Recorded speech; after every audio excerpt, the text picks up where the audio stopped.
So, for everyone joining us, my name is Dustin. I am the usual GM for Never Split the Party. Everyone else you see next to me, however, is brand new. We're doing a special guest stream on a special stream day, being Saturday instead of our usual Tuesdays. And we're doing a special stream setting. We're doing D&D 5th edition as opposed to Starfinder or the more later Supernatural as we've been doing lately. I'm going to give everyone a second to introduce themselves in just one moment, but I wanted to say that this is going to be more of a fun and relaxed stream. So if you were hoping for some hardcore goblin stabbing action, you're going to be a little adjacent to that because we're all going to a Renaissance fair. All right. If I could have everyone sound off, I'll call your name just because I have you in a certain order on Twitch. And if you don't know that you're there, you won't see it. I just want to know your real name, your length of time playing Dungeons and Dragons or tabletops, which character you're playing, and a one-liner as to how you plan on playing that character, like maybe their personality as you plan on doing it tonight. Brittany, unfortunately, you're up first.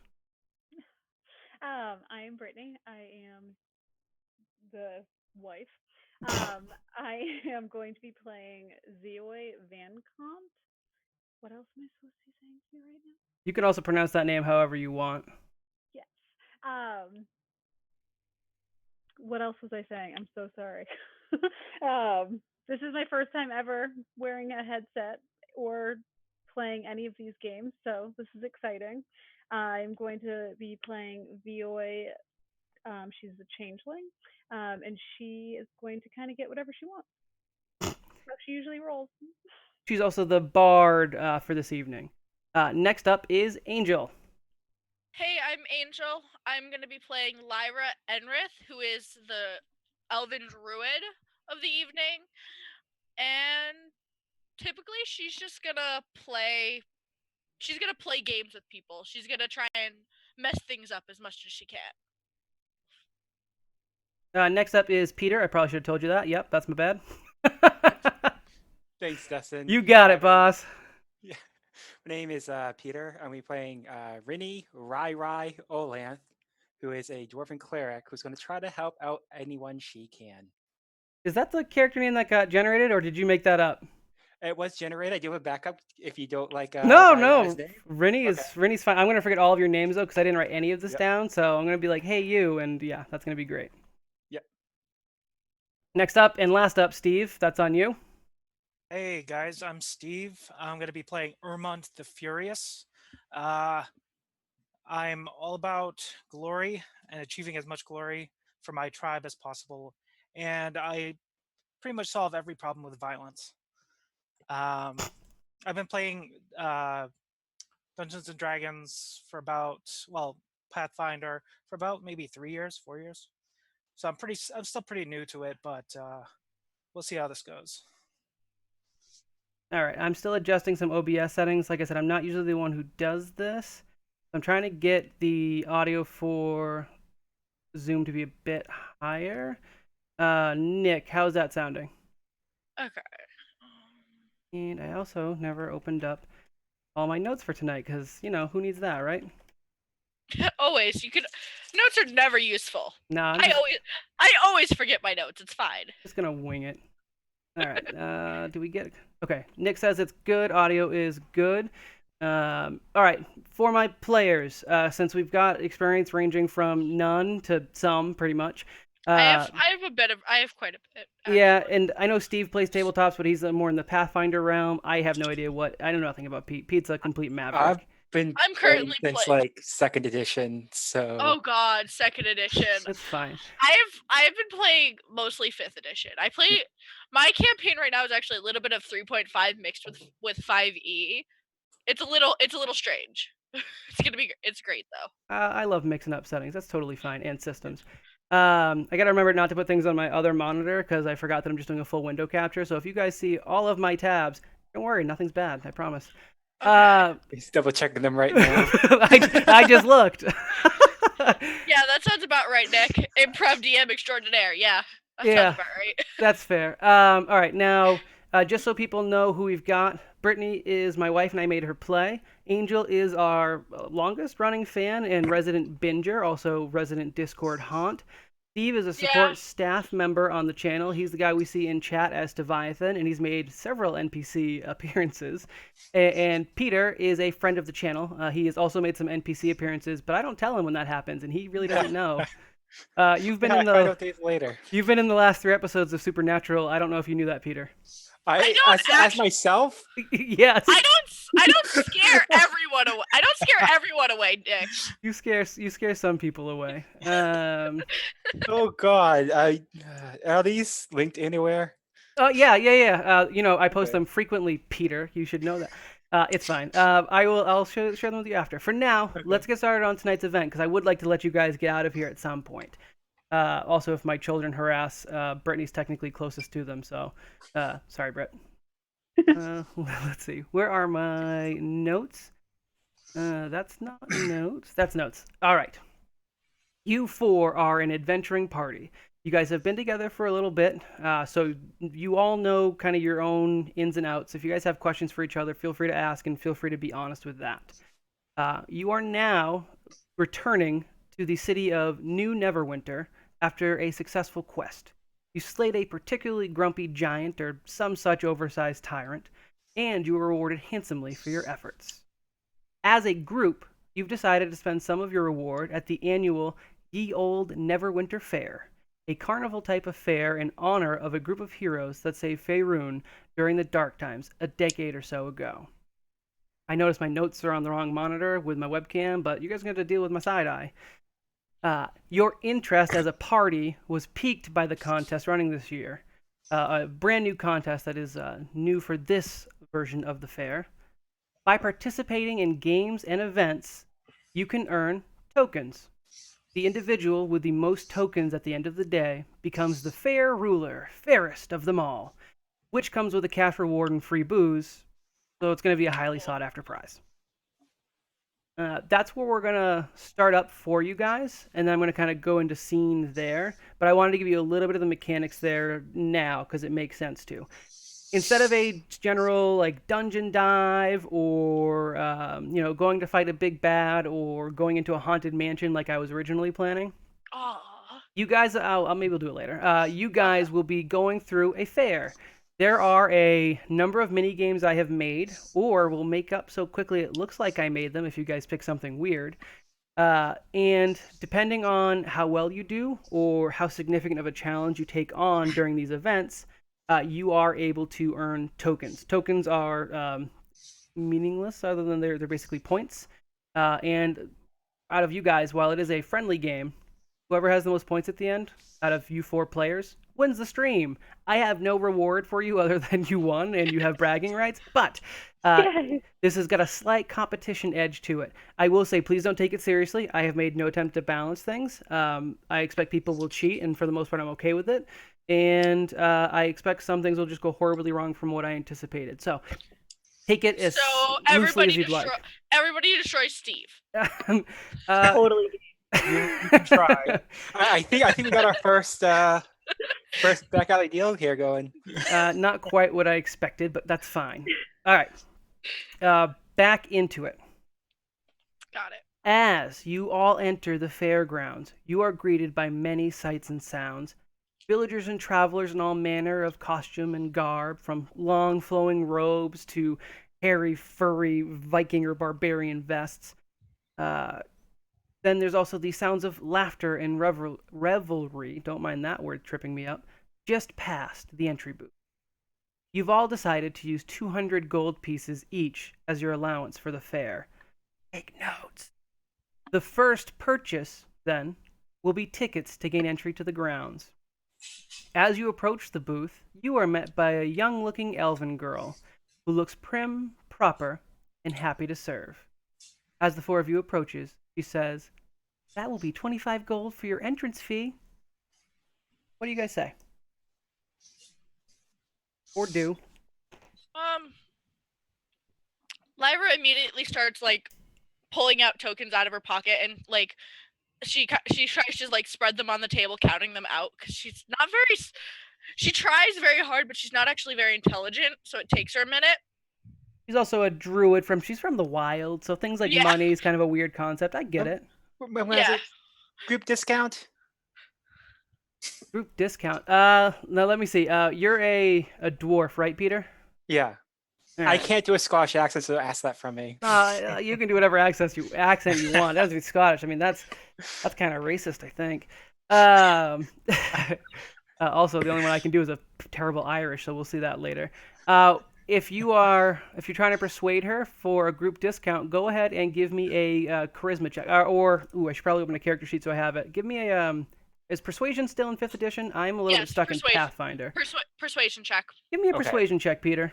If I don't have persuasion, I just roll straight up charisma, right? Yeah, Correct. that's what it is. It's you add your It's only add proficiency when it's on your page. You just add your charisma.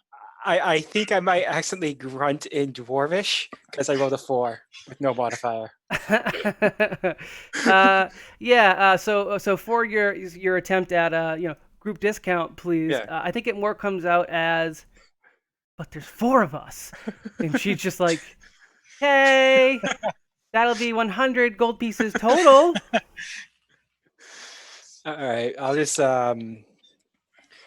Rennie digs in, pulls out 25 and pays the fare. I'm now finally writing down your character names. Rennie. Okay. All right, and just make sure I gave you guys an allowance of 200 gold, so make sure you mark down that you're down to 175. Yep, I got a spreadsheet going here. I'm all set. I feel like that's overkill, but that's okay. Does anyone else want to try and persuade the elf down a price or have conversation with her? Armand's going to step in and he's going to say, 25 gold, that's highway robbery, and slams his great axe into the ground. And he's going to attempt to intimidate. Steve, what's your character's name? Ormond the Furious. Ormond. I keep pronouncing it differently. Okay. I was going to say... She kind of pulls... Lyra kind of, like, grabs at the axe, like, relax a little bit. It's not that bad. It's not that bad. I understand you're a bit angry. We worked hard for these 200 gold pieces. We cannot waste our money on this entrance fee. What is an entrance fee anyways? Well, it goes to keeping the grounds in good repair, cleaning up the mess from some of our, messier patrons, making sure the animals are fed, inviting new events and presenters to our carnival fair event every year. So general upkeep. Really, you're doing the fair a service. There's animals here. Where would I be able to find them? Well, our most notable animals are probably at the camel race towards the center of the fair, but you'll find animals strewn throughout the fair in general, including horses, which will also come into play later about midday with the joust. Okay. Zoe thinks 20 will do. For that sounded a little aggressive. Are you making an intimidation check there? Sure. I believe it should be under your skills. And I just think that share was the most intimidating thing Dustin ever heard. Yeah, I was ready to say, screw rolling, I'm going to give it to you. Done. So you roll the d20, and you add whatever your intimidate bonus is. Cool.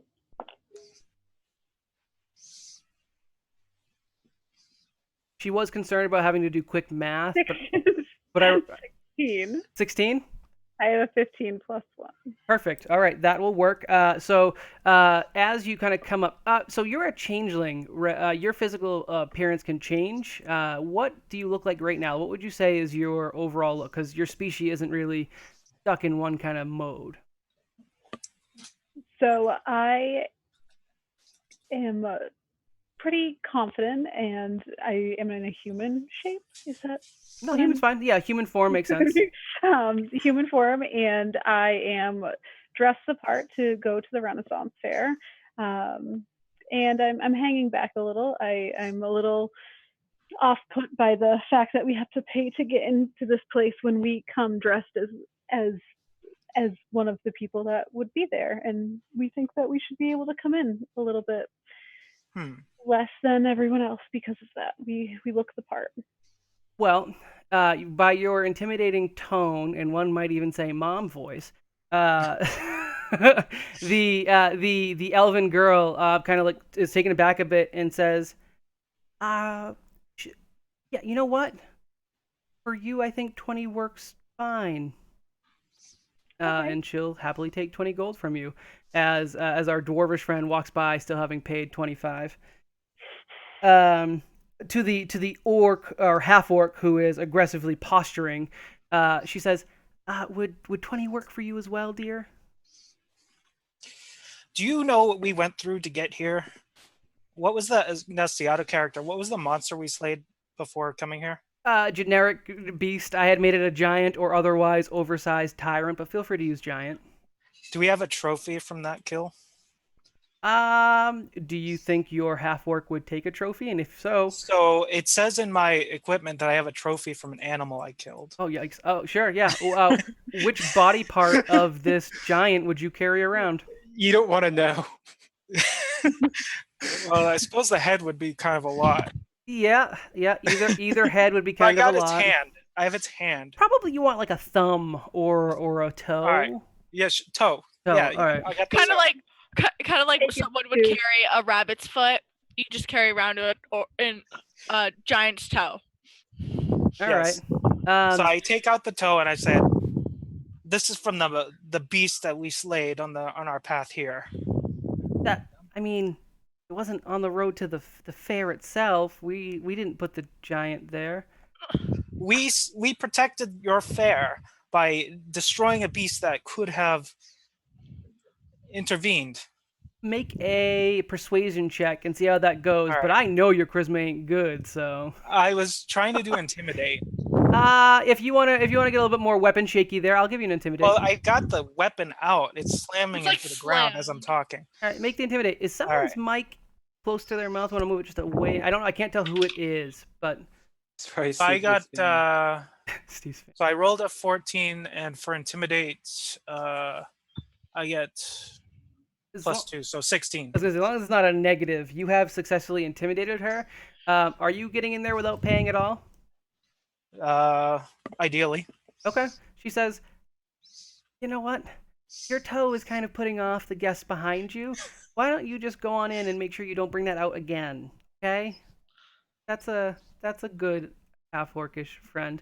Angel, That sounds like a fair deal, miss. And he slaps her on the arm a little too hard. Oh God. Yeah, the small frail elven girl inside the ticket booth. Poof, poof, poof. Oh, thanks. No, they should have put bars up. What race is Lyra? I don't think I wrote that down. She's an elf. Elf. Okay. All right. She's on the shorter end for an elf. She's only about like 5'5". Okay, so we're going more Keebler than LOTR. I got you. The young girl says, "And you, have you counted out your 25 gold pieces yet?" Yes, she pushes it up towards the girl. I apologize for my friends. They're terrible today. I don't know what's up with them. Well, I mean, that last one was half. I know, but he's, as much as he has such a temper, I have had the delight of being in his with him for a traveling companion for quite a while now. He's not usually this temperamental. Must be a bad day. Yeah. You want to keep going? The line needs to continue moving. Thank you, dear. She kind of like skitters off, like with trying to catch up to the rest of them. And calling behind you guys, she says, "Best of luck becoming the fairest of them all." Is that FARESC or FAIREST? It's FAIREST. Okay. All right, no punning. Got it. No punning. Chris is not here. We're not allowed to pun. All right. Let me make sure that I'm not getting stuck in Twitch chat. No. Okay. Everything's good. No one's harassing me. How's the window look? Still good. Awesome. Some more mechanical things, guys. Each event that you guys participate in going forward is going to take up a full hour of your day. That includes, walking to the event, maybe, observing, waiting in line, what have you. The fair itself is scheduled to go on for 5 hours before the contest is decided. The last hour, that 5th hour, is the joust at the tournament field. So unless you guys have some other pressing reason, like that's where we'll all wind up is at the joust. For the other events, you will each go through 4 different events of your choosing in an attempt to earn tokens to become the fairest of them all, or the fair ruler, however you want to use the title. They're kind of intermixing them. Let me see. And if for some reason we happen to get close to 10:30 and we want to wrap this up, we can, cut down some of these things. I don't know how long it'll take. We will probably fly through everything way faster than I expected, and then we'll have nothing to do. But we'll see how it goes. It's always something to do with the Ren Fair. What was that? There's always something to do with the Ren Fair. There is always something to do with the Ren Fair. Yes, I'm not. Dusty will just randomly throw like a giant at us in the middle of the fair. For everyone else on Twitch chat, I'm only allowing Angel to call me Dusty because she's a special guest, and anyone else tries it, I will smash you with rocks. Wife gets a pass because she married me, but otherwise, cut it out. I see Nick in the background, plotting now that he's hearing it out loud. Well, now that you said that, it's just gonna make Stop me it. want to do this Stop more it. often. I can't help it, Dusty. Yeah, I can't help it. I knew I should have put rocks in the Ren Fair. All right. On Roll20, if you guys have Roll20 up, and for our audience, it's the background for you guys, except for when I accidentally put things on my browser. You are looking at a map of a Renaissance fair. Now, it's not technically a Renaissance fair back in D&D fantasy times, so it's just a fair. Also, you notice I blacked out some things. I maybe possibly borrowed this map from the New York Ren Fair that I was at this past weekend. So don't mind things that are like Robin Hood and things like that are maybe not necessarily in the D&D world. Whatever reason, this fair has used this nomenclature, and it seems stuck. Hey, Dusty. Can I see that map somehow? Do I have to log into Roll20? You will need to log into Roll20. Did you get my invitation link? 1 sec. For the record, you are officially the Patrick of the evening because you haven't opened Roll20 yet. I'm going to send it. Well, I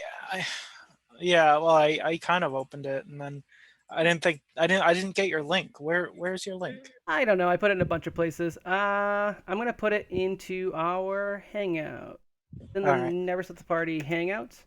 There's the Roll20 invitation, and you can pop up in that There map. we go. Okay. You could also technically just open up the New York Ren Fair map online, and that's the same thing. But yes. So launch game. Yep, launch game. You should already have it. You'll pop up. You may need to turn off some sounds if you hear some weird stuff in the background, but as we're not rolling dice in Roll20, I'm letting you guys all use physical dice. Probably not too much. Now, I'm going to have you guys roll for initiative just because I want you to have an order as to who's choosing the first event. You are allowed to participate in the same event, but you are not required to. And if you guys want to kind of walk around and just kind of look around and ask about different things on the map, I'll tell you if they support the tokens or not. Some things aren't quite eventy and may not have a token attached to it. Some things may that you don't expect. And I can also tell you guys what events if you're really wondering what you guys can do. Steven, do you have the map up? Yep. All right, now if you guys could all give me an initiative roll, which for those new to D&D 5e, you roll your d20. You should have an initiative score on your character sheet, and add those two. That's your initiative. 15. 15 here. 19 on a nat 20. Where do I find? 15. 15. All right, and I'm actually, what is your dexterity bonus, Steven? My dexterity is plus 1. And Angel, what is Lyra's dexterity bonus? Steven goes first. I have a +0 dex. Okay, so it'll be Steve. I'm 13. 13. All right. And Britt, have you decided how you're pronouncing the character's name? Is it Zeoi? Zeoi. Zeoi, okay. Zeoi will be doing the games last. All right, so first up we have Rinny. Rinny the dwarf. What kind of game appeals to you that you want to kind of show your prowess and hope to earn some tokens? Well, I feel like in my years on this planet, in this plane, that I have gathered a lot of knowledge and experience. So things I could show of how wise I am would be very appealing to me. Okay. Probably, so based on this, there is a couple of games of pitting intelligences. Wisdom's kind of a hard one to fit into an actual game. However, you do see on when you're kind of looking at a listing as you walk in, you pull a map Yeah. from the guy who is yelling, "Get your salted nuts here, salted nuts. They are nuts that you put in your what? You said I could say what I wanted." As he gets scolded from his coworker. On this map you get from the nut seller, there is something called the Lake of Riddles at Serpentine Lake. And that might be something that plays into wisdom a little bit better. That sounds good. Okay. Let's do this. So you travel down. There's a pretty much straight path from the front gate, the opening, to along the what's called the high road. You pass a Sherwood Forest stage, which has an archery station set up, and you come to a bridge. When you get to a bridge, there's actually someone had like, drawn in chalk like footprints where you can kind of stand on the bridge and face the Serpentine Lake. As you stand there, not really sure what's going to happen, an actual living serpent rises from the water. It's got that nice S curve going, and its head breaking the water, slowly rising out until it's level with you. And it flicks out its tongue, and it says, "Would you like to hear some riddles?" Yes, I would. I have riddles 3, or specifically, tell the next person they shall not get the same, tell the last person and knows what be their name. I will allow you to choose. Would you like my easiest riddle? A riddle for those of average gumption? Or the riddliest riddle of them all? I love riddles so much I can't say my name without being a violation of copyright. So give me your hardest one. The water drips off of the serpent's green scales, and its eyes kind of tighten in as it watches you. It does enjoy giving its riddle, and in like a more sonorous voice, alive without breath, as cold as death, never thirsty, ever drinking, all in male, never clinking. What am I? And I can repeat it for those hard of hearing. Speak up a little bit, Sonny. Of course. Alive without breath, as cold as death, never thirsty, ever drinking, all in male, never clinking. What am I? If you would like, I'll allow you to make. I don't think I have a real save for it, but I'll let you make kind of a general wisdom roll for it, a wisdom check. Okay. And I'll give you a hint. It'd be an intelligence saving throw, technically. I'm not really making him save for anything. I'm more going for the. With his age, has he maybe heard any riddles that kind of sound similar to this? Okay. I'm trying to play to his wisdom for this one in particular. So that'd be Wisdom non-nat check. 20, 17 plus 3. 17 plus 3? Yep. That's a pretty solid. You are not only from like your memory, but also you're looking at the water around you, and you're thinking of things that are in the water that don't have to breathe. They're always cold. Oh, fish. There you go. You nailed it. So how do you deliver this answer to the serpent? I look at him dead in the eye and go, "That's a fishy one." Very clever. It sticks out its excessively long tongue, and at the end of it is a small circular gold coin, very ornate and clearly not real, not for real money, and it's got the number 10 on it, as it is worth 10 points. It's a token worth 10 points. All right.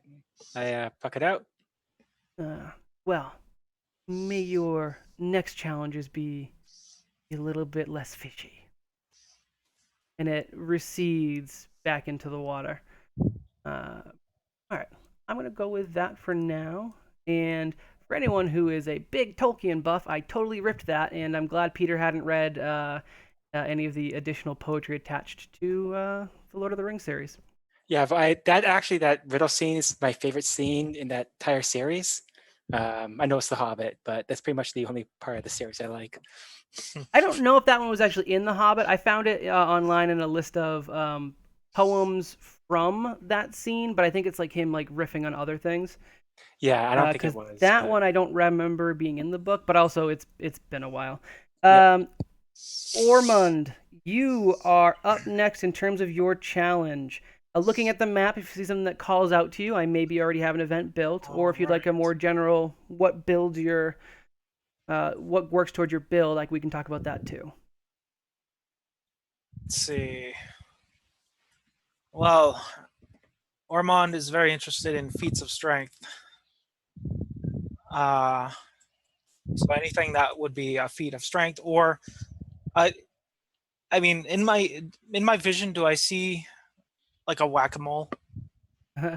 A whack-a-mole. So in the beginning is more about trying to get you guys to sell things, or rather say buy things. There is a souvenir shop where they're trying to hawk their wares. There's a couple of pubs trying to get you sauced early, so maybe you drop a little bit of more coin later on.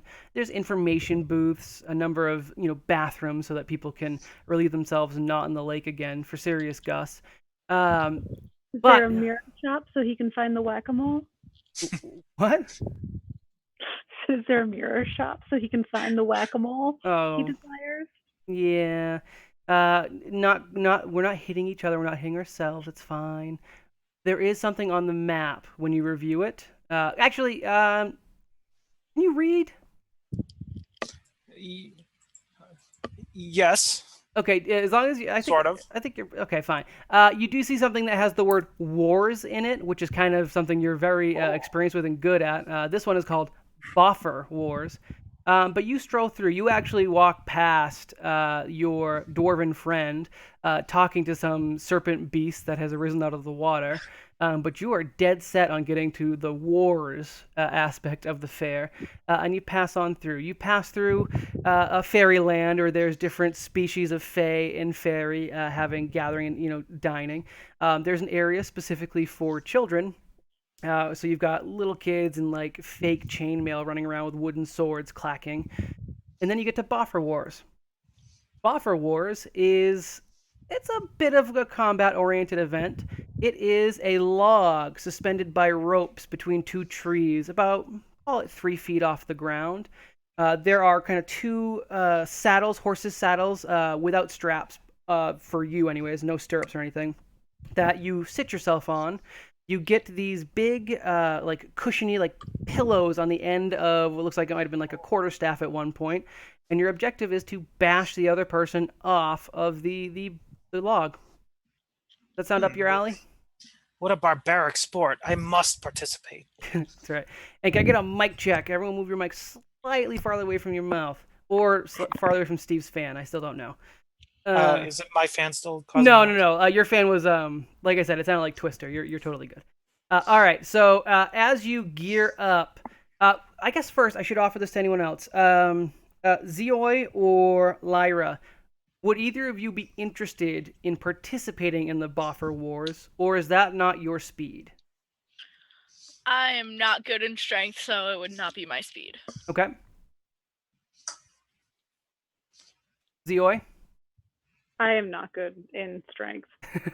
All right, so you're gonna let the half orc have his due.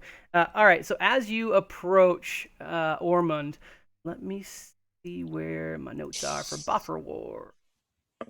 All right, you see that there are 3 others lined up, like ready to go. They're ready to participate in this activity, which does list tokens available for winning. Your opponent choices then are a human child, human male child, who introduces himself as Gil Foresser. There is a half-elf who goes by the name of Marvin Valen. And then there is a dragonborn who introduces himself as Drake the Drake. Any of the 3 can be your opponent for this Boffer War. 3 formidable opponents. However, I would love to be the one to be known as the Dragonborn Slayer. So I will take on the Dragonborn. All right. The administrator for the ride kind of like overhears you saying, like under your breath, "I'd love to be the Dragonborn Slayer." And this is he's a wizened old. He might be human. He might be something else. He's so old and wrinkly as he kind of like hobbles up to you and he says, "There's no killing in the fair today." Oh, extra padding on this one's pillows, please. Thank you, Gus. Now stop peeing in the lakes there, lad. All right. And he kind of toddles off and gets you guys set up. You are given this like ugly quarterstaff thing. It's not like you're not able to wield it very well. It's specifically off balance and terrible weight. So we're not going to be using attack rolls for this. It's basically who can shove each other off of this log the best. I have it as. Let's see. Where do I have? All right. So as you guys get these equipment, you set up across the Dragonborn. The Dragonborn's red scales have a nice sheen to them. He looks excited to be taking on like a sturdy, burly-looking opponent. Everyone else off to the side is wondering why there are two adults playing on a children's carnival game, and to the fact we're like the 3 feet off the ground, like your legs still kind of touch, like you're not really all that dangling from this this log, but you guys do you. So what we're gonna do is we're gonna have contested rolls. There's gonna be a series of contested rolls depending on how well either of us do. If you get like over high success. I may like reduce the rounds. Same thing with if this person like rolls a nat 20, they might knock you off immediately. For this, all I need is you're going to be using basically a straight up strength, or if let's see, I'm thinking Starfinder. Let me take a look at the character sheet and see if there's a Strength. Just strength. Okay, there's no skill. Would athletics play into this? I could Not quite. I could allow it, but you guys are so like you're literally sitting on there. We'll say it's mostly just a strength. I'm happy with just being a strength check, specifically because I only gave them a strength score apparently. So yeah. All I need is your strength and your AC. What is your armor class? My AC is 13. The Dragonborn looks a little bit burlier than you in that terms of that. Then I'm trying to not roll. I gave Brittany my dice box, so we'll just have to roll over here. All right, so go ahead and give me a strength check, and you're just trying to hit this guy's AC. Hopefully enough times to push him off the log. Okay. Oh, son of a. That's 15. So my first roll was a natural 1. So not only does he like miss you trying to push you, he like he just completely unbalances himself, which gives him a little bit. He's gonna be worse off for the next attempt at pushing. I should say his AC will be reduced. I will say though, the 15, you managed to just get your like massive pillow-ended quarterstaff right on the top of his dome, knocking him deeper into the log, which begins to sway wildly. He is off kilter for your next attack. Go ahead and give me another roll as you guys continue to try and push yourself off of this log. Another strength roll? Yep, just gonna be another strength check. As you are moving around a little bit, you become a little bit harder to kind of avoid blows. So you're losing some bonuses to your AC, but I'm keeping those in the back end. So I rolled 11. 11. So he had for being off kilter.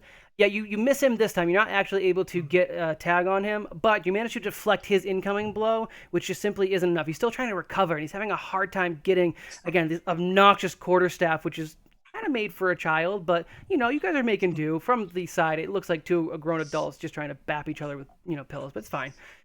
Give me another roll. All right. Strength check.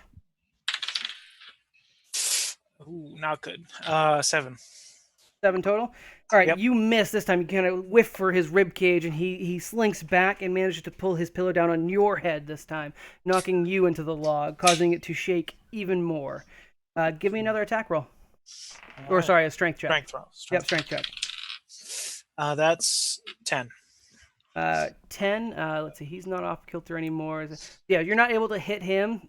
You maybe try to go for a jab, which he moves his scaled head out of the way, and he returns a jab to your chin, knocking you backwards on the log. You begin pushing, and you feel yourself beginning to slip. Make another strength check. Hey, would rage help me in this? If you contest? get mad about being hit with a pillow, yes, it would. It reduces your help? AC, but it'll increase your strength, I believe. Can we double check that? Sure. Rage. 5e. Yes, I'm looking at Google. Leave me alone. Let's see. Barian, that's fine. Want to check that rage. Enter a rage as a bonus action. While raging, you gain the following benefits if you aren't wearing heavy armor. You get an advantage. Oh, sorry. It is advantage on strength checks. So you'll roll 2d20 and take the higher of the two rolls. When you make a melee weapon attack, which we're not doing, you have resistance bludgeoning. If you're able to cast spells. Oh, and it doesn't look like it reduces your AC anymore. Nope. No, I'm too stuck in Pathfinder and 3.5. So it looks like, yeah, this would allow you. Now, just note that it is only going to last for 1 minute, which is more than enough time to complete this exercise. But I don't know how many rages you get per day. It might be on your character sheet Only somewhere. one. Just Only the, one at level at 3. level 3. It's just one, yeah. So yeah, you Only can one at level 3. you can use your rage, but this will be it for the event. I'm going for it. Okay, so you get to roll 2d20 now, and you take the higher result. All right, so I only have one, so I'll just roll it twice. Yeah, just roll it twice. It's fine. Whatever's higher number on the die will be the one we go with. So that's 9 plus 3, that's 12. Okay. And that's 4 plus 3, that's 7. So So 12. not great. with the shaking of the log, it is becoming easier to hit both of you guys. However, he is knocked askew when your blow catches him by surprise from the side of the head. You have caused the log to begin shaking violently to the point where the trees look like they may not be able to support your weight for much longer. And the old guy down the back is like pulling at his sparse whiskers. He's not happy. Give me one more check, and I think we'll decide the contest after this one. And you do get advantage again because it's another strength check. That's an 18 plus 3. Great. I got a negative. 21. I'm sorry. I got a natural 1. So I'm going to say with a. You know what? Describe your knocking off of the log, please. Give me the highlight reel. So like the log's shaking back and forth, right? Yep. So like shakes back and forth. I kind of position myself to. I bring the what do you call it? What is it called? The pillow stick. Pillow stick's fine. Pillow stick back, and then when the log comes back forward, I use that momentum and I just slam him to the side of the head. And he goes head over tail over the side of the log and lands in the dirt. The old guy comes up behind you and says, "All right, now please get off my log. Here's your tokens." And for that event and taking on the strongest opponent, you get a golden token with the 15 number stamped on it. So you got 15 points. I'm not keeping track of points, so keep track of your own damn points. Next up, we have, I'm going to jump over to Lyra the elf and see what you're doing. What events have appealed to you? Okay, so Lyra would immediately start looking for any events that have to do with animals. Okay. The highlight event on this one is the touted camel races. Okay. So you pass the serpent giving riddles to the dwarf. You're following behind the orc who splits off to what looks to be the kiddie area of the fair, and you go further north, and you wind up. She kind of looks over at the orc as he splits off into the kiddie section. It's just kind of chuckles to herself and then continues on because she saw animals and she immediately beelined for them. Works. And then you just hear, "Yes, I am the Dragonborn Slayer." she kind of makes a note of that to herself, where she has to druid craft a little like statuette for him. Notes for some good party building after. I think that's a good idea. All right, now you get to the camel races. They are run by a stoic-looking woman. She's got probably more muscles than even your half-orc friend, although that may be because she's wearing like a performer's vest, which her arms are completely shown, and cut-off shorts, so her legs are completely shown. She's not a woman of many words. However, she lays out the rules for the camel race. There are 3 participants at a time. First place will earn 15 tokens. Second will earn 5. And third will earn 1 for participating. Racing, you do have to be able to handle the animal. The camels are not machines, so it does require some negotiation there. And you'll be pit against the other riders. The camels all look mostly the same. They're varying shades of browns. There's none that looks particularly outstanding among them. In fact, they all look kind of tired. But there are 2 other racers lined up for you to race against. Unless, Zioi, is camel racing something you want to participate in as well? No, I think I'm going to skip camel racing right now. All right, everyone's going their own way. I didn't really build these to have a lot of overlap. The joust will be the forced PvP area, so don't worry about that. All right, so for the camel rides, before the ride starts, is there anything you'd like to do, Lyra? Okay, so first she'll go up to her camel, like the one that she's gonna be riding, and she's going to druid craft like a little like snack for them, like essentially like she if I have to, I'll roll animal handling to see what kind of food they would eat. Animal handling will come into play a little bit better, but I'd say you're able to just give him any kind of food that'll work. Some kind of animal snack is fine. Animal feed. Yeah, she would do that, and then she would also cast speak with animals Okay. to like speak with the animal to try and gain like a friendship. Sure. Yeah. What do you say as you approach the camel? She kind of casts and holds out the fruit. I'll say. Sure. Hello, friend. You look very tired. You're probably hungry. I'm not sure how long you've been working, but do you think we could do this today? It turns its head lazily to you. Choose nothing. I've been working for some time. That for me. Ugh, and eats the fruit out of your hand.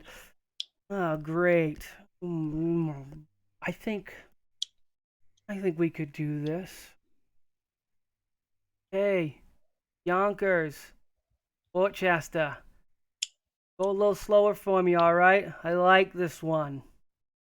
The other camels lazily look over and go, in the camel equivalent of a shrug that for some reason you know because of your casting of Speak with Animals. And you're going to have, I'm going to give you kind of a static +2 bonus, a circumstantial bonus for all of your checks that come into the next few rounds. Okay. All right. So as the race gets started, the race is done in 3 laps. It is around a circular ring. I don't need to do too much for it. It's mostly going to be animal handling checks. And based on how well your animal handling check is, you will go, you'll fall behind, you'll stay abreast with everyone else, or you will shoot ahead. And that's just based on the DC I have set. I guess I don't care if I give you the DC. The handling check, the DC is 10. So for the first round, as the camels go, the race begins with a clap from the again thick-looking woman running the stall, and the camels begin to race. Not particularly quickly. There's not even a gallop. It's not quite like watching turtles, race, but it's kind of the equivalent because you might expect they've got long legs and they're pretty big dudes. It's a very slow race. It's won by like fortitude more so than anything else. But go ahead and give me your first animal handling check. Well, all right. And what is your animal handling check? 8 + 7, that'll be 15. 15. That's going to put you at pulling ahead for the first round, while the other 2 riders. Did you also add your static +2? Yeah, that because I have a +5 +2, so that's +7. Awesome, perfect. So the other 2 managed to stay abreast each other. They stay in the middle of the field, but you pull ahead by about half a camel, and that's like the camel beneath you, who introduces himself as, oh god, I need another New York town. Tuxedo, because that's actually where the fair is. Tuxedo, the camel says, "Oh yeah, I haven't gone this fast in years." He's still not going very fast. Sidebar. I don't know if camels run fast or race, so forgive me for any camel handlers out there. She kind of like pats the camel on the side. Come on, we got this. We got this. All right, give me another animal handling check as you guys manage to pull through the first lap in the lead. Okay, that'll be an unnatural 20. Unnatural 20. You pull ahead again, so now you are a full camel ahead. Let's see. We're going to call rider NPC rider 1 falls behind now, so he is a camel and a half behind you. And the other rider, who is going to be NPC 2, managed to pull ahead a little bit, so you are only half a camel ahead. of this other rider, and we'll call this other rider is another elf who is looking intent on winning this one. And give me, so you do manage to complete the second lap ahead, and for the last lap going into it, go ahead and give me another animal handling check. You know what? I'm sorry. Is there a ride skill in There must be a ride skill, isn't there? Not that I know of. Oh. It would be in animal handling. Okay, they've just kind of condensed it. I'm okay with that. Yeah. Let's do animal handling again. That would be a natural 20. Natural 20. No one is able to get ahead of you again for that last lap. I don't even know why I really had you roll. I guess if you had fallen behind, it would have been an issue. But you managed to, alongside the camel tuxedo, win the race in first place. The people who started watching the race have drifted on. As soon as they realized how slow-paced this race was, they got bored and went to go hang out at the Queen's Glade or watch a show of jugglers or something. But you do get a golden coin with the number 15 stamped on it. Right? Yeah, 15. So you are 15 points, and only the dwarf is behind, I guess, in terms of this round going into it. But you have won, and you are good to go. What I do after that was I would druidcraft more apples for each of the camels. In their long dour faces, you get a look of gratitude, and at least a thank you from Tuxedo. Moving on to our last contestant for this round of games, Zioi. What are you looking to do as you are the resident bard, and these are kind of your people? Is there anything performance related? So there are stages all throughout the fair. For these stages, they kind of cater to a certain clientele. There is the Blue Boar pub stage, which is where you get most of your low-born commoners. There is... Where is the next one? The Fool's stage. I don't really want to use that one, but I'm going to because I don't know what I'm doing. The Fool stage, which is where you get knights and warriors who are just looking to laugh after, maybe months-long stretches of adventuring. They need a break. They've come to the Fool stage. And the nobility can be found over in... we'll go ahead and pick the Queen's Glade. And that's where you can find the nobility. Now, the way you can earn tokens by entertaining is each populace has a kind of a song that appeals to them more, and each populace has been earning their own tokens. These are people who aren't overly motivated to win the games, so they're willing to give tokens to performers who are willing to kind of entertain them for an hour or so. So what you can do is, I have a couple of songs that I've said that you just kind of know, and you can kind of pick which one goes to which person. So which stage would you like to aim at? You've got the peasant stage, who likely aren't the most athletic. They're mostly farmhands and things like that. Just give you a quick assumption, probably not the most tokens. You have the knights and warriors and adventurers, similar to your group, and also some more on like official payrolls. Those would probably have a decent amount of tokens. And then you have the nobility, who it's questionable how many tokens they have, but they are otherwise wealthy and don't mind spending lavishly when entertained. So with those three things in mind, you kind of have to make a guess as to which stage fits you best. I am going to go with the farmhands. All right, you're going with the peasants and things over at the Blue Boar pub stage? Yes. All right. As you keep going. Feel as if they could be intimidated better than others. You're always going with the intimidate. You have other skills, don't you? As you enter the Blue Boar pub stage, you do see that there are a number of other things going on other than just their performing area. There does seem to be a gambling table where people are rolling dice and exchanging tokens. And then there's also seems to be a drinking contest as well going on. Not that either of those two may entice you. I just want you to know as you walk past it to the stage. What instrument does Lyra play? I doubt it's on your character sheet. Feel free to make it up. A flute. A flute. All right. So you get a stool, you pull out your flute and their little, fantasy karaoke stand, I guess. And you have personally prepared 3 songs. And you, as a player, have to choose which one you think would work best with this crowd. The 3 songs you have are I Will Always Love Gold, The knights are back in town, and rodents of unusual size, parentheses, in my cellar. I will always love gold. Alrighty then. Go ahead and give me a performance check. And if you really want to sing, I had chosen the song I Will Always Love You as the actual rendition. You don't have to sing.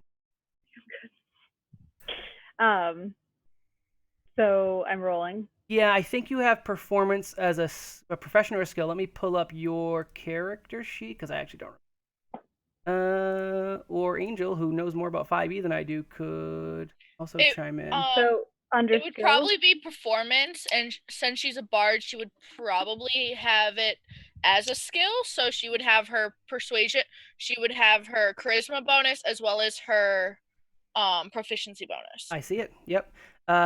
So Britt, in your sheet, you've got the performance, which is +7. yes. Yowza. And Go ahead and give me a roll. 13. So 13 on the dice or 13 total? 13 on the dice. So 20. Unnatural 20. All right.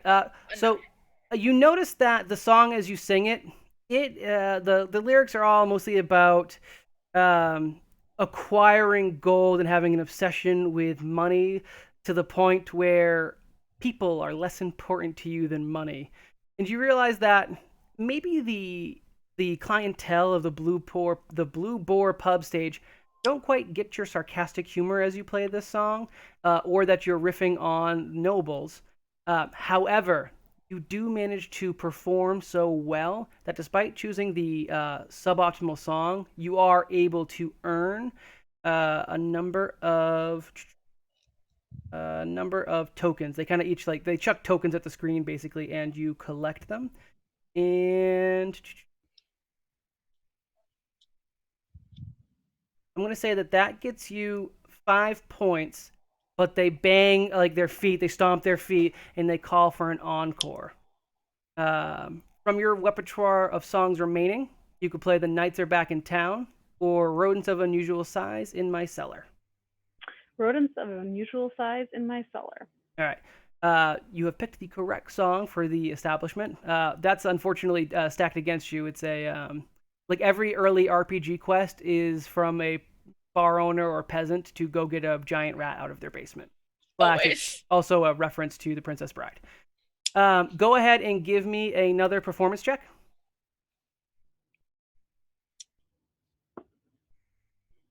I rolled a 4. 4 plus 7, not quite enough for them. However, you do earn an extra point. So I think that puts you at 11 points. Is that right? Did I give you 10 for the first one? No, you 6. 5. Okay, so it gets you 6. Sorry, I have them listed backwards, and I don't know why I did that, just to make my life difficult. So you end the song, and one person comes up and said, "Kind of like the sound of the first one better. Maybe you should stick with what you know." And he presses a pity token into your hand. Thank you, sir. All right. We have wrapped up the first hour of the fair, and we're going to go into the next round. I'm going to... Is everyone comfortable keeping the same initiative rolls, or do you want to re-roll every time? We can keep the same initiative. Okay, we'll go with that. And as you guys are kind of passing through the fair, you guys do bump into each other. Is there anything you guys want to say to your party members as you are kind of walking into them around this fair? Behold, the new Dragonborn Slayer presents himself in front of you.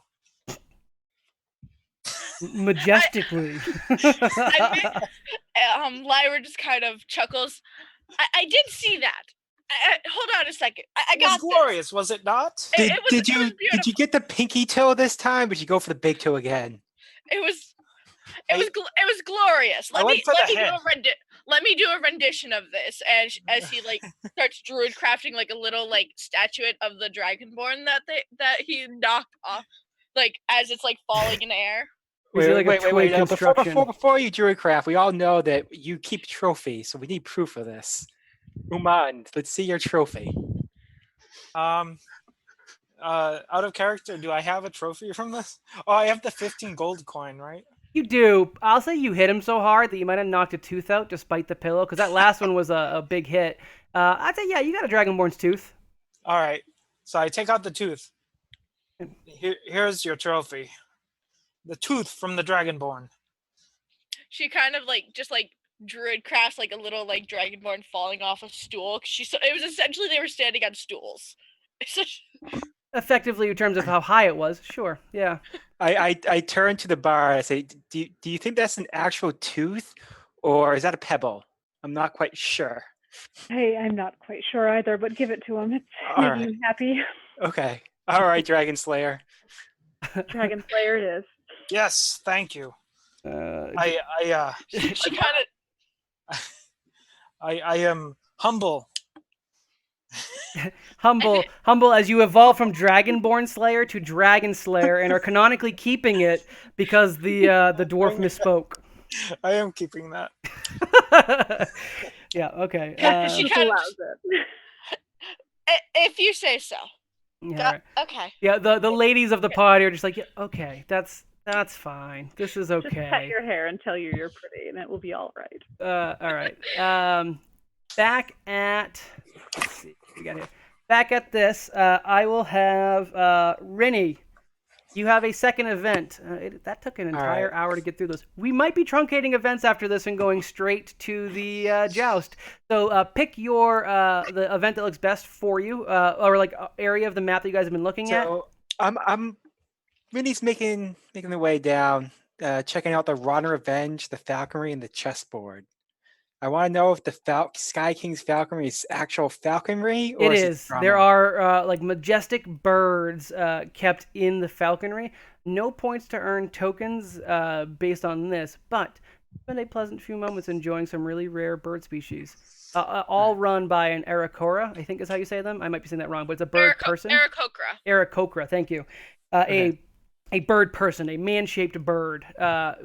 Maybe seems a little odd, but yep, that's what it is. Okay. How about the Rotten Revenge is what, throwing tomatoes? I don't see the Rotten Revenge. Rotten Revenge is right there. So the Rotten Revenge is actually it is a clown who sits on like a dunk booth, basically.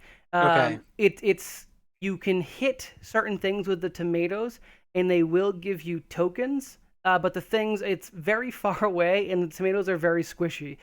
It is not going to be something that you would be proficient in when you make a roll, but like if you wanted to make basically a dexterity check to see how well you can throw this item, and as a dwarf, I'm not sure how dexterous you are. How about as dexterous as I am in real life? Okay, so none at all. Negative dex? Yeah, Negative dex? -1, yeah. Okay. Yeah, but there are, for folks who maybe are interested in Rotten Revenge, you would be able to hit, like certain things you hit. You can either hit the target, which dunks him. You can hit him in the face, which makes him yell, or you can hit him in the groin, which he's got like someone did like like fairy lights or something like that. So like it's like a runway to his junk, which he keeps talking about nonstop as you pass by. As you're walking away, realizing that your throwing arm isn't that great, and he's like, "Oh, come on there, little fella. You know you want a piece of this," and he gyrates. It's really uncomfortable. Okay, yeah, I'm just going to not acknowledge him other than whatever the D&D equivalent of flipping him off is as I walk to the chessboard. Sorry, go. Can I walk by as he's saying that? As he's saying, "Oh, you want a piece of this?" Sure. And I want to cast Entangle. Okay. On the guy who's sitting. Yes. To just pull him down if he's like saying in a dunk tank. I want to grow and like drag him into the water. I'll allow it. Yeah, he's not really moving, and he's not gonna have his seat coming. So I'll say, yeah, you go ahead. It rolls up. It pulls up like on the seat again. It just kind of pulls it down. He is dunked in the water, so he turns into like gyrating to spluttering and cursing in a couple different languages, and for some reason halfling, which you know, and he said some really bad things. That is awful. And she kind of she kind of just people. I don't know what to do with all this, and then just kind of walks off. All right, for Rennie, the chessboard. I'll be honest, it's not my best mini game. It's just a couple of intelligence checks back and forth. If we had longer time, I'd say we could quickly do a small chess match, but I don't know if that's going to be something that you're going to enjoy because it is just straight up int rolls at that point. Yeah, you know what? Unless you want to try and should I go? chi in sleight of hand, but I don't think that's your kind of character. Yeah. Let me take a quick look at what I have pre-built. Yeah. So I can be totally racist and say that you do hear another dwarf saying, "Oh, can't wait to get me some of that drinking contest." I was just going to say, is there a drinking contest? Every pub in town, every pub in the fair has a drinking contest. A Well, drinking contest. We're doing the drinking contest. Ormond must participate in Oh, such a contest. this is going on. Me and Armand, I can drink you on the table. I will wager 50 gold to your dragon tooth and the right to call myself the Dragon Slayer. You'll have to. All right, prove yourself, dwarf. Okay. All right. So the way I could hold on, now I have to adjust the points for this one. Let's see. How did I do this? Tell you what, easy enough. All right. So the way the drinking contest works, you go into the bar. You both. We'll say. Well, you guys are close to it. You go to the Blue Boar pub stage. They're drinking contests there, and there are challengers. You guys can both challenge the same person. You're not competing against each other for the tokens. It's more of a you beat the person, you get the tokens. You lose to the person, you don't get the tokens. It's a one-off or not. However, for your own personal bragging rights, whoever lasts the longest can get the tooth and title versus gold. Yes. Yep. Okay. Sure. And this will also save us this will be your event, Ormond, as well. So we'll tie you guys both in, so that works. All right. Three individuals you can go against that are kind of lined up for the drinking contest. You have a halfling named Smallfist Treadwater. You have a lizard folk, not to be mistaken with Dragonborn, named Shivers. And there is a dwarf named Drunk Abe. All right. Before we walk in, I'm going to excuse myself to use the bathroom and secretly cast enhance ability on myself. You're not enhancing your penis again, are you, Peter? You told me we'd never talk about that. Oh, sorry. I can't believe I spent $20 on those pills. So when you enhance ability, are you enhancing your Constitution score? Correct. Okay. It gives me advantage to Constitution checks. Oh, awesome. That's such bullshit. Okay, nice. All right. I'm assuming the orc, the half orc, doesn't have anything approachable to that. Nothing sneaky you want to try and pull to give yourself a bonus. No, I don't think you would. So okay, that's fine. I don't have anything. I drink a cup of water. I will help you with the hangover check after. I guess I'll open it up. Do either of the ladies get interested in a drinking contest when they hear it mentioned? I know, but I have lesser restoration. To help out if they get too cockeyed. Okay, that's good. Essentially, they would know that. They can find me if they're too drunk. That's good because I don't have a like what happens when they're drunk after. So I appreciate that. And Zeoi, drinking games and contests, is that the changeling's bag? The score you'd be looking at on your sheet for like if it's a stat, Constitution. No, I think I'm good. So the ladies walk off, not quite disgusted, but they're like, how are they doing this at the fair? This is what they do every other Tuesday. Essentially. Yeah. All right. So who you guys? Who are my dwarf and my half orc going to challenge? The halfling, the lizard folk, or the dwarf? All right, which one's the biggest alcoholic out of those three? Well, one of them's literally named Drunk Abe. Well, I can't tell if that's a sarcastic name or not. Well, he looks a little toasted right now, so I don't know if that helps you or not. But he's an older dwarf, very stocky, even stockier than you'd expect. Okay, dwarf, we're going. Drunk Abe. Drunk Abe. All right. Yeah. Drunk Abe and the lizard folk Shivers like, I wouldn't want to challenge that drunkard.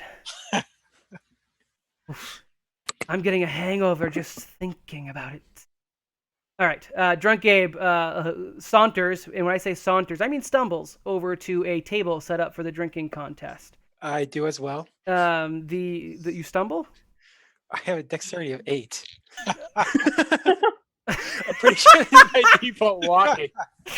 For non-D&D friends, that means he does have the negative to dexterity, which is kind of like your, how you move. It's not good. So no, that's fair. You just naturally stumble around with your stocky little dwarf legs, and you guys get to the table. There is a bartender who comes around. He, despite the clientele, he looks like he tries to like up his class a little bit. He's wearing a nice vest, nice white button-down shirt. He's got mustache kind of twisted up a little bit, and he's going to be the one who's bringing by beverages. You guys can drink whatever your preference is. It's not like the alcohol content's kind of like matched out. Like if you're doing a shot of something that's high proof, you'll get like as many beers, which may make you throw up, but that's fine. I'm just saying the alcohol content's not going to change. You guys are going to have to drink each other under the table in rounds. I have DC checks, which are based off of Constitution saves. And if you fail, depending on how much you fail, you may be out immediately, or it may take you 2 consecutive fails to drop out of the drinking game. Sound good? Sounds good. Okay. So round 1, you have your drinks in front of you. Please imbibe and make your Constitution save. All right. So I slam down a whiskey. Okay. 21. Totally fine. Oh god. And make sure you are rolling advantage. So you're rolling 2 and taking the higher. Yep. Okay. Yep. Highest was 19. Ormond. Oh, Ormond? am I part of this? Oh yeah, I'm so sorry. You guys are all, both of you sit down at the table with drunk Abe. He greets you by tipping a mug. He's got going. He hiccups a little bit, like I just did. That was in character. Shut up. Yeah, you guys are sitting there. You will each be drinking all at the same time, and it's whoever lasts the longest wins overall. If you beat Drunk Abe, you get his tokens. You both will earn the tokens. And if you guys beat each other, you have your own bet. So give me your Constitution save now. All right. 16 plus 4. All 3 of you toss back a drink, slam it upside down on the table, the symbol for more. Round 2, your beverages are placed in front of you, and Drunk Abe says, "So we're gonna drink that half breed under the table, right?" He's looking at the other dwarf. Are you referring to me, sir? I don't know, you the half breed. Wait. He's half orc, half dragon slayer right now. Exactly. Sure is. Pardon me. Drinks up, Dragon Slayer. And make your con saves.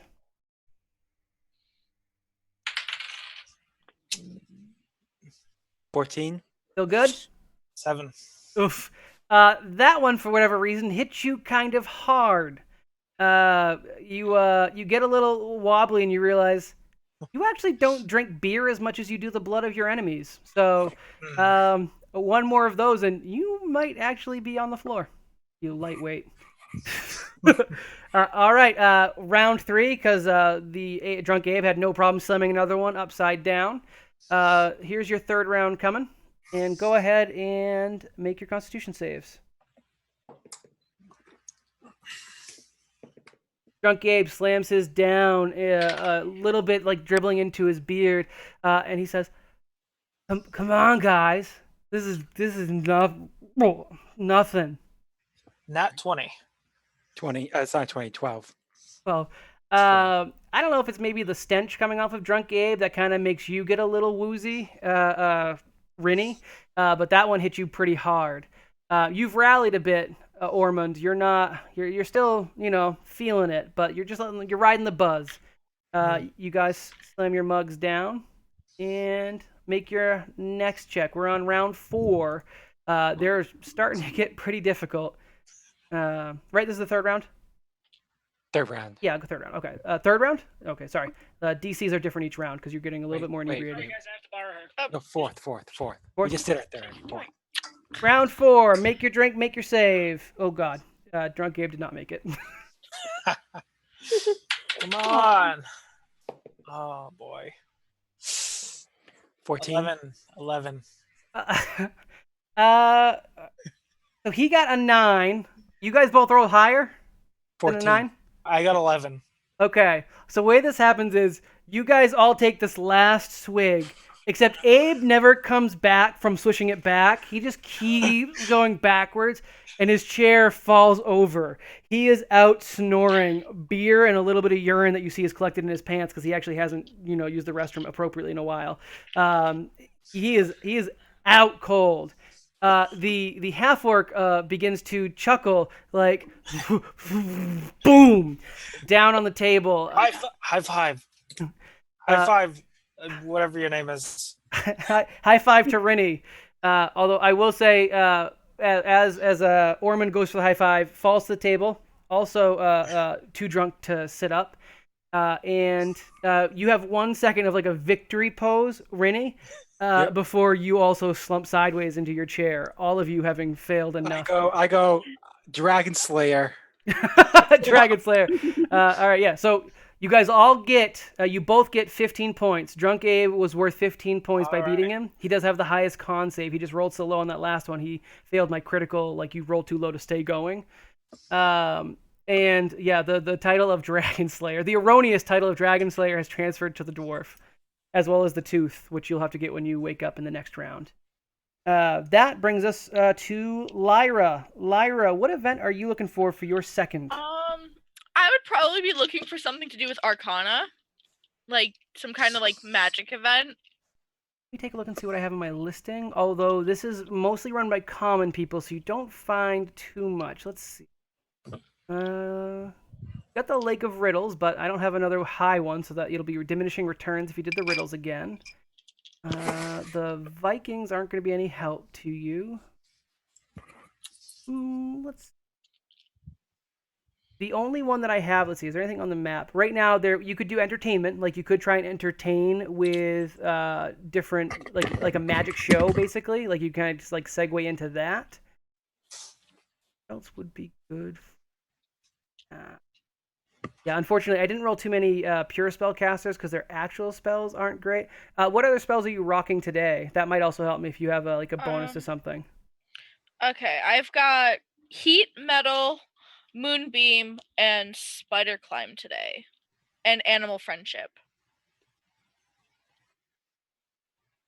Those are the only ones that I'm thinking might be useful, because I've used Entanglement. I've used Entangle. I could still use it. I have 2 more spots in first level, and then actually no, I only used 1 because I only used Spiritcraft. Oh no, I did. I used Speak with Animals. So I've got mostly animal spells, then Bark Skin, which is like a buff to Yeah, that'll come in handy in the joust. So save that for the joust. And then I've got Heat Metal, Moonbeam, which is essentially an attack. What does Moonbeam do? Moonbeam, it does. It's a 40-foot high cylinder of so noticeable radiant damage. So probably not something you want to be throwing around. No. Let's see. And for Arcana knowledge, so there's the Mystic Way, and there are travelers that go by the Mystic's Way specifically looking for fortune tellers. Now, you are not a fortune teller by trade. However, walking by the Mystic's Way, you do see that there is a amateur fortune teller stall, and for each customer that sits from you, if they leave happily, they will get you 5 tokens each. That is, you have to if for each one that you make happy or leaves satisfied, they get 5 tokens. You get 5 tokens. If someone leaves unsatisfied, they do not pay. You do not get 5 tokens for that particular person. Does that sound like something you'd be interested in? I could probably do that. I've got the Arcana. I'm trying to see, and I've got a 1 in Persuasion. So Persuasion and let's see, skills might help you there. Although I think that Deception would probably be good, but I only have a +1 in Deception too. Or History. I have a +4 in History, so if there's a history thing, you could make it go with history. I think it'd be fine. Yeah, if you kind of went for the history of the world and how their past lives, maybe you focus on past lives. You can kind of go for that. Okay. And so let's say that you open up a stall. You quickly druid craft up a sign out of sticks that looks kind of nice, and it says past lives. So for your reading there, and we will have. I need to go through some of my other NPCs and pull them in. Okay, tell you what. The first person who comes by your stall as you kind of are getting set up, it is a gnome, a smallish fella, mousy white hair. He looks a little stereotypical, but he's wearing barbarian kind of styled armor where it's more furs than it is metals. And he sits down across from you and he says, "Me Gilcut, you tell past live." Okay, pleasure to meet you. No pleasure. Past live. Okay, let me see your hands. Right here. I need to read them to be able to see your past life. Gilcut can't read. Interested. Holds hands out so that you can peruse his palms. Alrighty.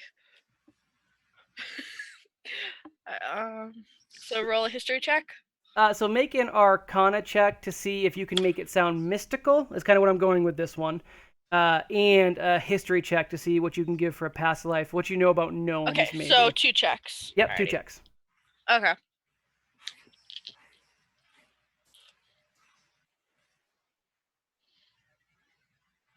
So for the history check, that's going to be a 22. Okay.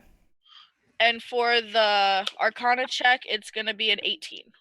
Oh yeah, Gilcut is odd. Like his eyes are just zoomed in on your mouth as you talk, and he kind of gets like a mesmerized look in his glaze as you talk about in like a nice theatrical voice in terms of you're putting like how would a wizard sound to a common person is kind of what you're trying to channel there, and that's what I'm giving your Arcana check, which is not how you use Arcana checks, but eat me.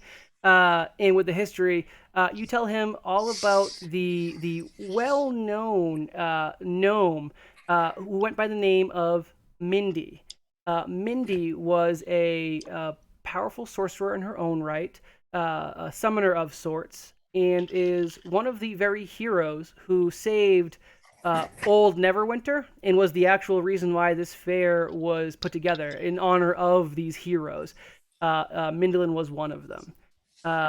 And you also make note to tell him about Mindolin's famous pet, Mr. Cottonswank Bubblebottom, a summoned a beast that when he leaves, he is now he like picks up like a pet rock, like if like off out of your stand, and says, "Come on, Mr. Cottonswank Bubbletoppler," and he walks off, very happy and leaving you with 5 tokens. Okay. The second person is also wearing the same kind of style of clothing. It is it's a human male who is when I say thick, I mean more in the kind of dumb and muscly sense, more so than just burly. He looks kind of a little slow in terms of when he sits across from you, and he's like, How many C's? "How many C's?" Yeah. I don't understand. thick. Oh, thick. No, there's actually a K at the end. He's dead. Oh, like oh. he's like He's dense. dead. He's dense. Wait. How many Ks? No, That's kind of no, important. 1K. Stop it. And he goes, Hargavar the Human Crusher. Hargavar is a human, but yeah, Hargavar the Human Crusher. Gilcut say you give great history. I want no past life. Hands, and he puts them like almost on your face. Okay, she kind of just like tilts his hands so they're like more just like upright like this. So instead of being in her face, they're like face up, but Still raised, yeah. He's not lowering. He's not getting the hint. Like you physically try to move him, and it's hard because he's a pretty strong dude. and I have no strength, so it's just like okay.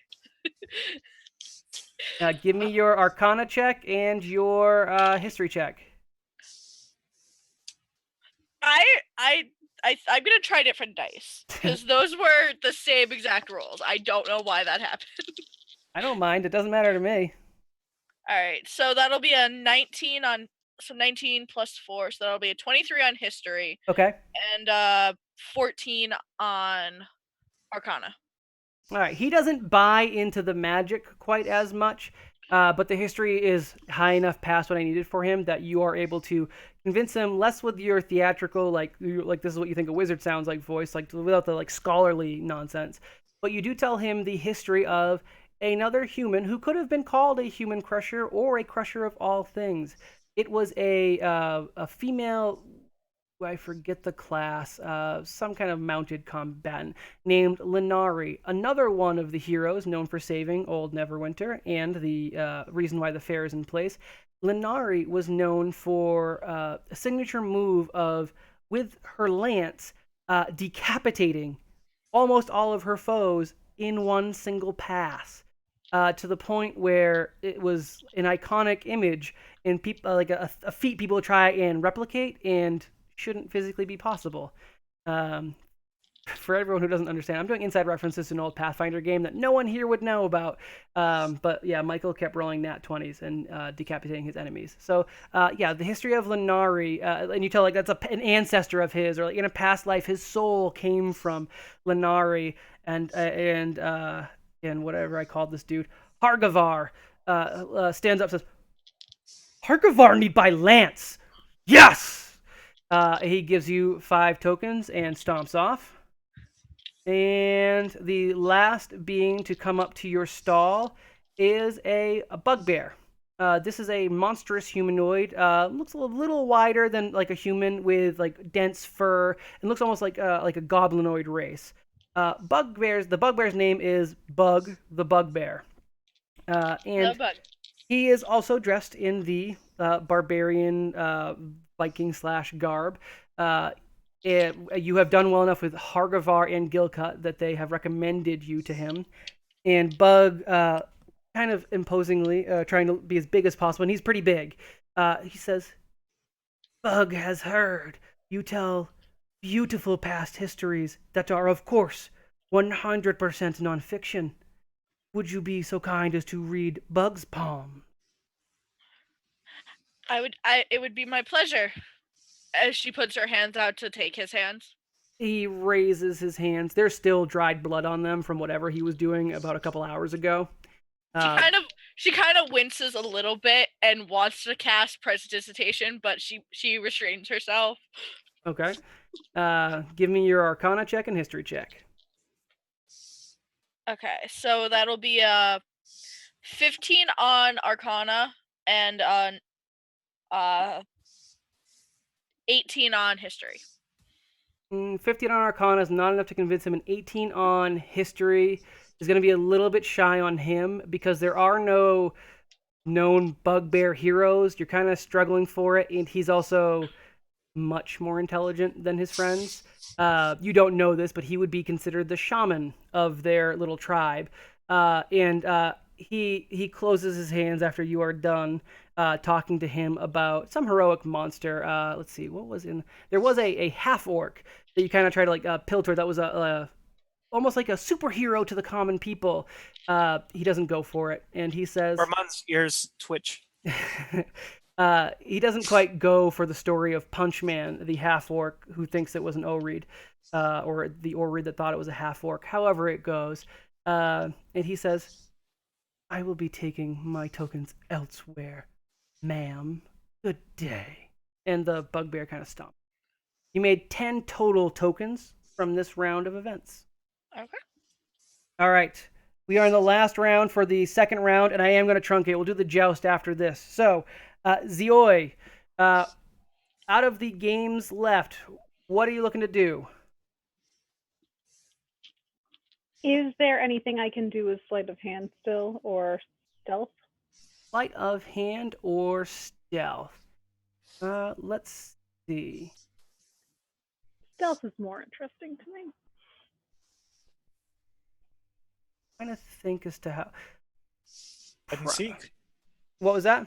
Hide and seek. Yeah, I don't really have anything Can for... you just go pickpocketing people? Okay, so there you go. That's a thing. You are maybe not the most scrupulous when it comes to getting your tokens as you can. And also, you've fallen behind your allies with their otherwise successful conquests. I don't have something that works for stealth. Sleight of hand, we could probably make you cheating at something, and that would be okay. Alternatively, though, you could use stealth, which I would say, depending on how well you roll in stealth, is how many people you manage to get behind, like sneakily without them knowing, and you can literally pick their pockets. I'd love to pick pockets. All right, let me make sure that there isn't a better skill on that, but I think sleight of hand is what we need.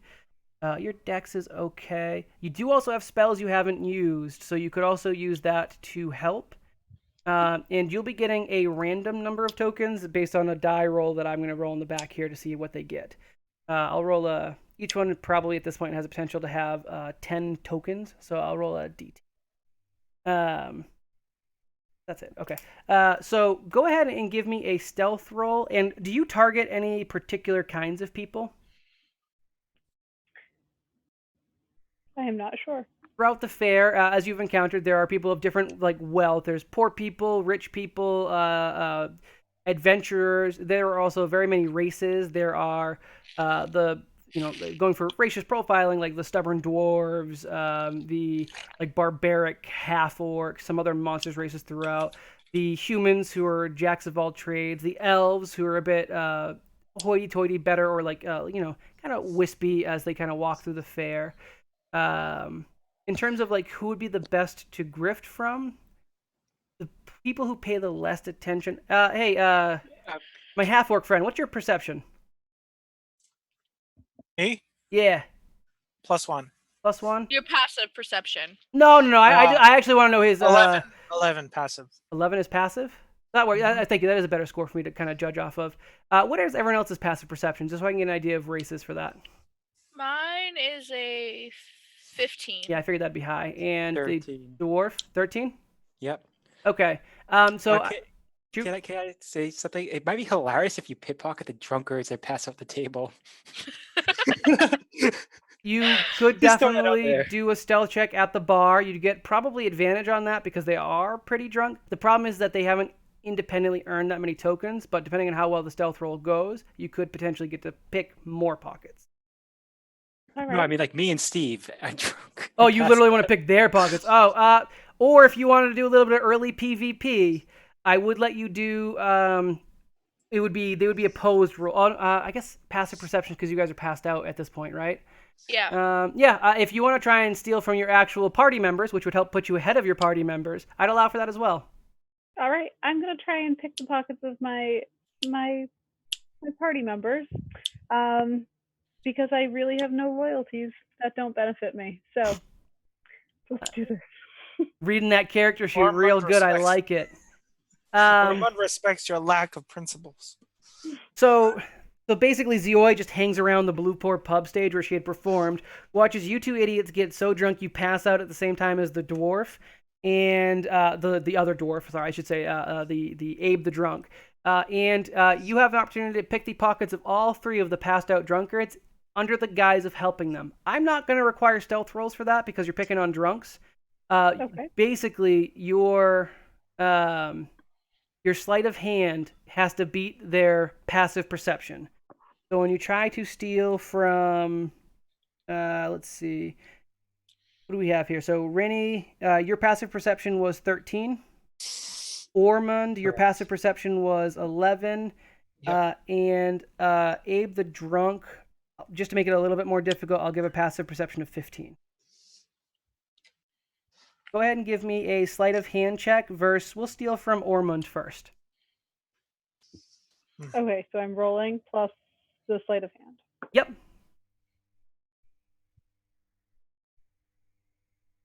I'm at 12. 12. That is 8 and a 4. 8 and a 4. That is 1 plus Ormond's. So you are able to grift one of his tokens. Ormond, I think I've only given you 2 specific tokens, right? Are they both 15s? Yes. You have now lost a 15, and it has been put into our friend, the Changeling's pocket. Dreaded Dragon Thank Slayer, you. I say in my drunken stupor. Dragon Slayer. You now go ahead and as you're like helping them, like propping their heads so they don't swallow their tongues, go ahead and pickpocket Rennie. All right.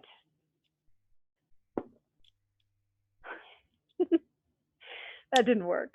So for this one, like you're reaching your hand in, and you get a little distracted as you're like kind of rifling through his pouch because you actually feel a tooth, like it pricks you a little bit, and you pull it out, and you're like, this might even be a better prize. But in a blurry moment of coherence, Rennie perks his head up, grabs your wrist, and says, "I'm the Dragon Slayer." How And did you? what was that? How did he get my tooth? As you guys kind of drunkenly back and forth. There. Well, I guess Right, that tooth that's never around the had table. transferred pockets. We'll say that happened at some point. Shut up, Steve. Thank you. So you just like, oh, that's so nice, and you kind of put the tooth back, and you don't get any points from your friend Rennie. Now go ahead and make one more check on. This is going to be on Abe the drunk, All right, Abe. who is used to being drunk and Thing I mugged. care less about than anyone. slits his throat while she's there. It looks like a little sun on a stick. That is the natural 20 for that that die. It's one of the critical roll dies.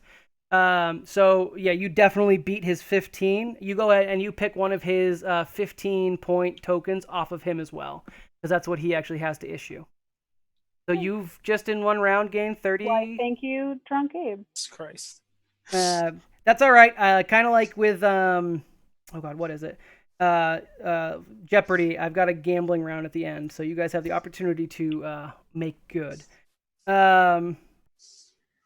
Yeah, all right. I'm good with that. You've pickpocketed everyone or in the area. We're hitting 10:06 in terms of time frame, so I think we'll say that everything you guys do, you kind of take a little bit more time. Maybe you, you know what? You guys peruse some shops as you get over. I'm going to say that your druid friend, Lyra, helps out the drunkards. Yes? Yes, I would. I would use both my actually wait, let me look. I would use both my second level spells to cast Lesser Restoration. Okay. And we'll say enough that removes them from being inebriated and puts them to the point where they're able to go through the rest of the fair without being impeded. Thank you. Do they smell Thank awful? Bear spirit person. Thank you. I'll just tell them that I was kind to them while they were drunk. I thank the friend of the Dragon Slayer. Can I use the cantrip gust to like blow off their cloaks a little bit? Like to get some of the stench away from them? Yes. Oh yeah, totally. I just kind of okay, guys. Okay. Stand over there for a minute and You guys basically get air dried from some of the stench and putridness that had collected while you were passed out in puddles of old booze. The smell has only gotten marginally better. Someone behind the gust of wind has gagged and thrown up in their mouth. It was probably Gus. I'm picking on Gus tonight. And otherwise, though, you guys improve a little bit. hopefully you guys are still standing because it is a strength 13 saving throw. You can't quite tell when I walk if I'm standing or falling with no grace. It's a dex saving throw of what? Dex saving throw. No, a strength saving Oh, throw. strength. Of 13. Give me a strength saving throw, both of you guys. Both of my my big fighter types. Yeah. 7. Save and throw. So that's Yes. 9. I knocked them both on their butts. How much damage do they take from Gust? Any? Let me look. I have to pull that back up now. It might potentially matter for the joust. It's just they just are pushed 5 feet away. Oh, all right, fine. You guys are knocked on your asses and you look ridiculous. So when the joust comes around, you guys will have some jeering, I think. But that's about it. Yeah, they're literally just on their butts now. It's just freaking done. All right. They're still they stumbled essentially. I'm okay with it. Before you guys get to the joust, which I'm gonna say you guys go shopping. You still have some of you more money than others to spend, and we didn't do any of the gambling for money yet, really. So in terms of shops, this map doesn't list shops, does it? I don't want to make stuff up already. New York, Ren, Faire, shops. Let's do this. We'll steal. Artisans. I like it. You guys each are going to choose from a type of shop if you would like. And I'm just going to pick one of each type that I have here. I want you guys to tell me what shop you go in to see if you want to spend any of your money. It's a optional part. You guys can all go to the same shop if you want, or you can split up again. The first one we have is the Nighthawk Armory. There is a shop called Fairy Secrets. There is the Pirate's Delight. There's nothing there, nothing there. There is Sons of Sandler, a leather shoes, boots, and clothing company. I won't actually give you guys, it would be helpful. And then there's a shop called Enchanted Adornments. We'll go with that. I'm going to Fairy Secrets. You're going to go to Fairy Secrets? Yeah. Well, what kind of shop is that? You'll know when you get there. Okay. Fuck it. Fairy Secrets. Let's go. With my Fey ancestry, I would follow there. Okay. I'd be curious. I The did like going to fairy armory secrets. sounds interesting. So everyone goes to Fairy Secrets, but the half-orc who goes Yes. to the Nighthawk Armory. All right. Nighthawks. Dragon Slayers proud don't need Nighthawks. armor. That's called at your back, Ormond. As you did What? officially lose the title Dragon Slayer in a bet, apparently. Where's my tooth? I can't find it. Who has my tooth? Do you let it go, Rennie, or are you going to engage? I'm just holding the tooth above my head at this point as I'm walking away. How did you get that? And I just continue walking. Ignores him. All right. Let's do the Unacceptable. Nighthawk Armory first. Cantrips. I use the cantrip gust and blow the tooth away. Oh. Not the dragonborn tooth. Make a I strength go save and after see if you can actually hang on to it, my dwarven friend. Can I make a dex save to try and catch it? If it goes Oh, away. fuck, no. What was that? I get a 3 plus whatever it was. Yeah, the tooth blows right out of your hand. Right. Not good. I say, still the Dragon Slayer! Dex save is 11. So it wouldn't be your save per se, although I think the score's probably the same. What's your dex bonus? Dex bonus is +1. Plus one. Okay, so it's the same as your save as well, then 11, probably. Yeah. 11? I'll go ahead and say you catch it just for the sake of it's a 10. It's fine. Probably should have been a 15 due to how small it was, but I'll allow it for now. On your way to the Still Nighthawk the Dragon Slayer. Armory. Let's see. The shop sells a bunch of different things. It's mostly armor for people who don't realize what armor is. These are for like peasants to wear to look like they're warriors when they're at the fair. They're not actually useful. However, the shop does offer one special custom item. It is called the magical shoulder pad. That's exactly what it's labeled as, and the price on the little tags they put on it is inquire within. It doesn't tell you what the magical shoulder pad does. What is this junk? This is not junk that the proud Nighthawks would wear. The It's owner junk for of a the non-Dragon stall, Slayer. who is Gareth Nighthawk, he kind of like tugs at his blacksmith's tunic thing and apron. That's the word I was looking for. Gears up a little bit of like snot and spits into the fire over beyond him where he's currently heating up some metal, and he says, "And what would you know, you filthy barbarian?"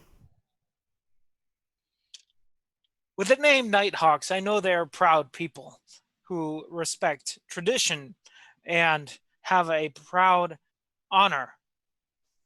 So I would like to know what you have that actually belong to the Nighthawks and not this cheap garbage that you sell to peasants. The only thing in my collection this evening that isn't cheap garbage I would sell to peasants is the very magical, I forgot what it's called, shoulder plate? Was that what I said it was? Magical shoulder pads. Magical shoulder pads before you. Those are family heirlooms, so to speak. Heirloom. Go ahead and, let's see, is it sense motive still? Nope.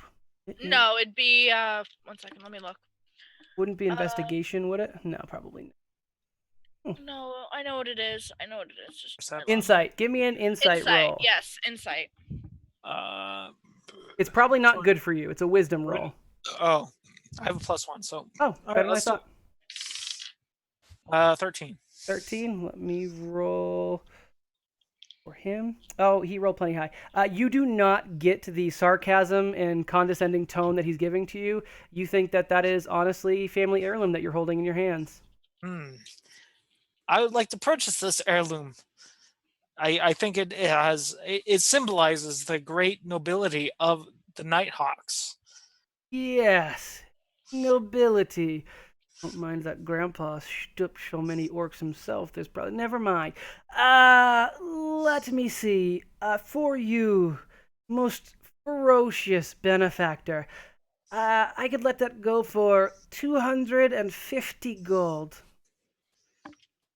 250 gold. I only allocated myself 200 gold for this expenditure. How do you expect me to pay for this? Well, do you have anything for trade, maybe? I have this. Is it a I dragon show the tooth? tooth of the dragonborn. Hmm. This tooth belongs to the once honorable dragonborn, the champion of the pillow whacking Buffer thing. wars? Buffer wars. Ah, I heard that was a children's game, but you know what? I'm feeling charitable this evening. I will take you 200 gold and the great dragon tooth. Okay, do I get to keep the dragonborn slayer title? No, that belongs to me. Yeah, you I technically have did it. lose that title in a bet. Yeah. All right, fuck it. Here you go.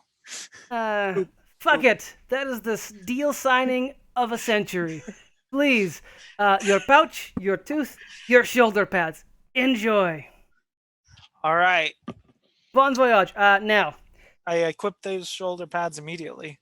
okay, yeah. I think with magical items, you're supposed to have to get bonded to them, and I'd have to look up some more 5th edition Short rules. rest. Short rest. It takes a short rest to attune to an item. I'll say you know the joust is coming up relatively soon, so you go and have a rest on the field outside of the where the joust will take place. So you are going to be getting attuned to that in the meantime. Okay. All right, now everyone else went to Fairy Secrets. Fairy Secrets, as you all arrive there, sells candles, lotion, soap, shea butter, and salts. Also, they sell a series of charms. Their charms are not labeled other than by their color. They are said to be magical, and that's what the shopkeeper, which is a fairy, like a small flittering fairy with wings, says. Each one is magical and unique, just like all of you fine travelers, and it would be a perfect purchase. Just 100 gold per charm, and they will keep you safe or make you stronger, or I don't really know. I don't wear. They're too big for me. I'm kind of small. Arcana check to see what is going on with these charms. Sure, go ahead and make the roll for that. Detect magic. They are, in fact, magical. And in terms of the auras, I don't have them listed, and I can't remember the different schools. But they're all like legitimately magic items. Detect magic doesn't identify like magic for you, so you don't know exactly what they do. Yeah, it is magical in the school, but we don't need the school. The school is like they're not necromancy. They're not evil. They're actual. You know what? Let me look up the schools because I guess some of the effects might be. You can get a hint on the effects by the school. Yeah, okay. Does fairy fire help me at all? Depends. Are you gonna burn it down and run away? No, fairy fire. No, all fairy fire does is illuminate your enemy. It gives you a static bonus to hit that enemy. Okay. You do have other spells you could potentially use if you wanted. Or let's see, what is this? I don't have any any spells like that prepared today. Let's see. For the schools, there is the blue necklace is abjuration. This is what the dwarf is telling you. The yellow necklace is conjuration. The red red pendant is enchantment. And the green one is transmutation. I rolled a 16 try and identify them. Let's look up how identify. Or I guess I want to look at Arcana checks in general, right? Arcana check 5e. Give me a quick update on this. Check measure ability to recall lore about spells, magic items, eldritch symbols. Not quite what I wanted. Let's do identify magic.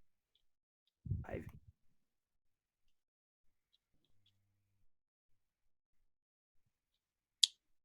Into a short rest.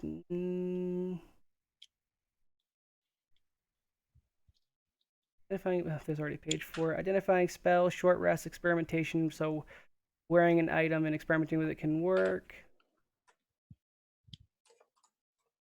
All right, tell you what. I don't think Arcana gives us the straight up identify, but I will say they do look to be a fairy make, so they do seem to be genuine in that regards. And in terms of your knowledge of the culture of fairy in the area, they're generally mischievous. So while they may be magical, they may actually work. It's likely that they work slightly adjacent to what you might actually want or expect. The fact that they're not clearly labeled and they're being spelled for 100 gold each kind of leans to that. Okay. She kind of pulls the 2 others to the side that are with her. Mhm. I know magic may seem interesting and all, but I do not suggest buying these. Fairy magic tends to be very mischievous in nature, and we don't know what these do. All right. I can cut a deal with you two, right? If you two can get me a pearl worth 100 gold pieces and the feather of an owl, we can identify one of these. I'd allow it. If you guys want to give me a quick investigation roll, I'd allow it. I could do Okay. that. All right. So Zioi, make me an investigation roll. As you guys quickly scour within your right as you're leading up to the joust. You quickly scour the fair for an owl, which you know probably in the falconry, and a pearl. Worth at least 17. 100 gold pieces. 17. Okay. 16. 16. I'd say 9. that you guys are able to find what you're looking for. The Okay. pearl is actually like a string of pearls because they're smaller, but it's worth 100 gold, so I think it gets what you Okay. need. Now, Okay. how are you guys paying for the 100 gold pearl? Because you get the owl feather for free. Do you ladies split the cost, or try to steal it with sleight of hand, or? Do you want to attempt sleight of hand, or do you just want to split the price? Let's do sleight of hand. Yeah. I've got a good bonus for that. All right, I'm going to. So this shopkeeper is actively on the lookout for thieves as you're kind of going for the necklace shop or wherever you would find jewelry. I'm very Oh. specifically away from wherever she is. I'm looking at a completely different section of the store. Can I bump into a rack or something and try to distract? Sure. the... You give the attendant disadvantage is what I'll say as he kind of has to look around. Okay. Oh, much better. That's a much worse roll. So okay, we'll go with that. Okay, and what is your sleight of hand check? 13. 13? Nope, that's perfect. He because of the disadvantage that I'm kind of arbitrarily handing out, bumped him down to a 10. Otherwise, it was a 15. Right. So, yeah, that worked. As you kind of nudge him, you were able to swipe the pearls without too much of an issue. You kind of stalk away from there, and return to the fairy, the whatever the fairy shop was called. And Okay. which color are you going to identify? All right. The transmutation one. That's the green one? Yes. Wait, I'm going to talk to the green one. We want to know what green does, right?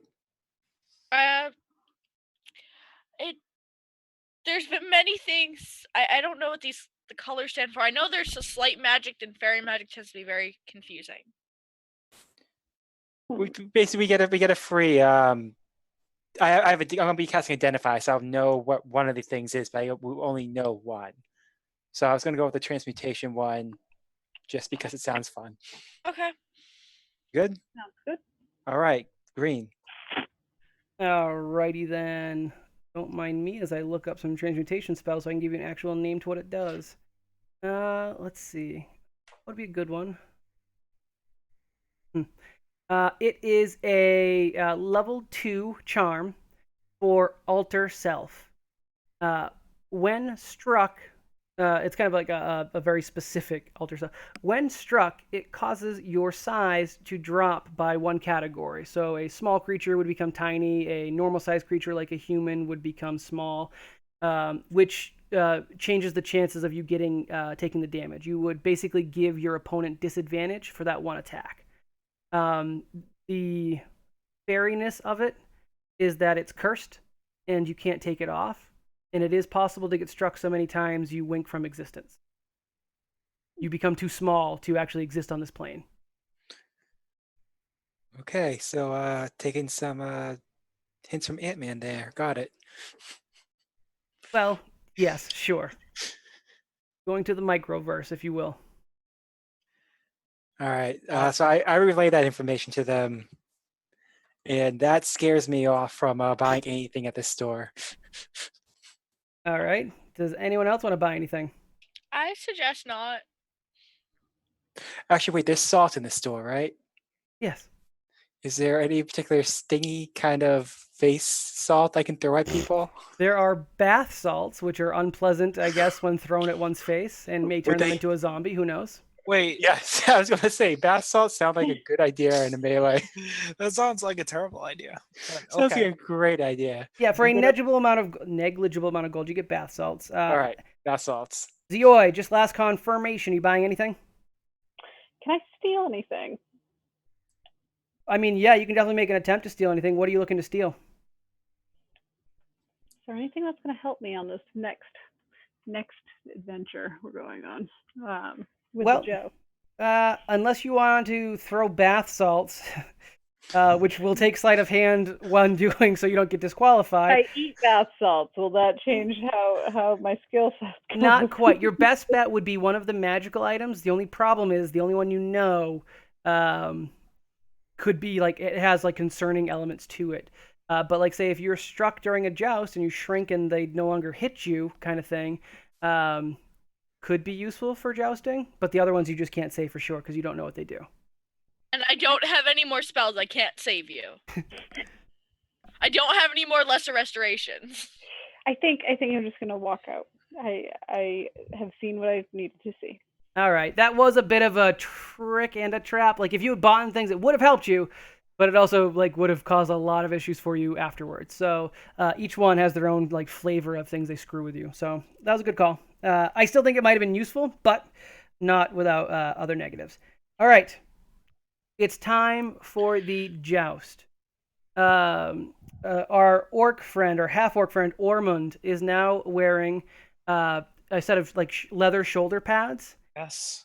The magic of the shoulder pads is that they create a flowing cape that comes behind you Ah, off of the shoulder Wonderful. pads. Dusty, you're we have the thing again on screen. Yep, you sure do. Hey, sorry, I was reading spells. So you, thank you. We have the cape. The cape billows out from you. It looks flashy. It is like a nice, like deep purple royal color. It's got some hemming down the end of we'll call some sort of like white bird feather, and it would help you with like sleight of hand. It basically gives you a bonus to sleight of hand because you can kind of use it to obscure your motions with how flowy it is. It is like the most unknightly thing you could have possibly purchased in the store. Look at this guy. He thinks he's a dragon slayer. now All right. This, Yeah. now She this is what it looks like to be a dragon slayer. I cast the cantrip Gush just to like billow it out even more, to make it even more like flamboyant and ridiculous, and see if I can get it over his head. Give me a strength check to see if you're able to. Sorry, strength. No, I can use it without actually making them fall on their butts. Oh, nice. Well, I was gonna say if he could try and keep his cape down more so than move. Okay. Yeah, give me a. We'll make it a dexterity save to see if you can grab the cape in time, Ormond. Grab the cape for what? She's trying to blow it over your head so you look like a dunce. Oh.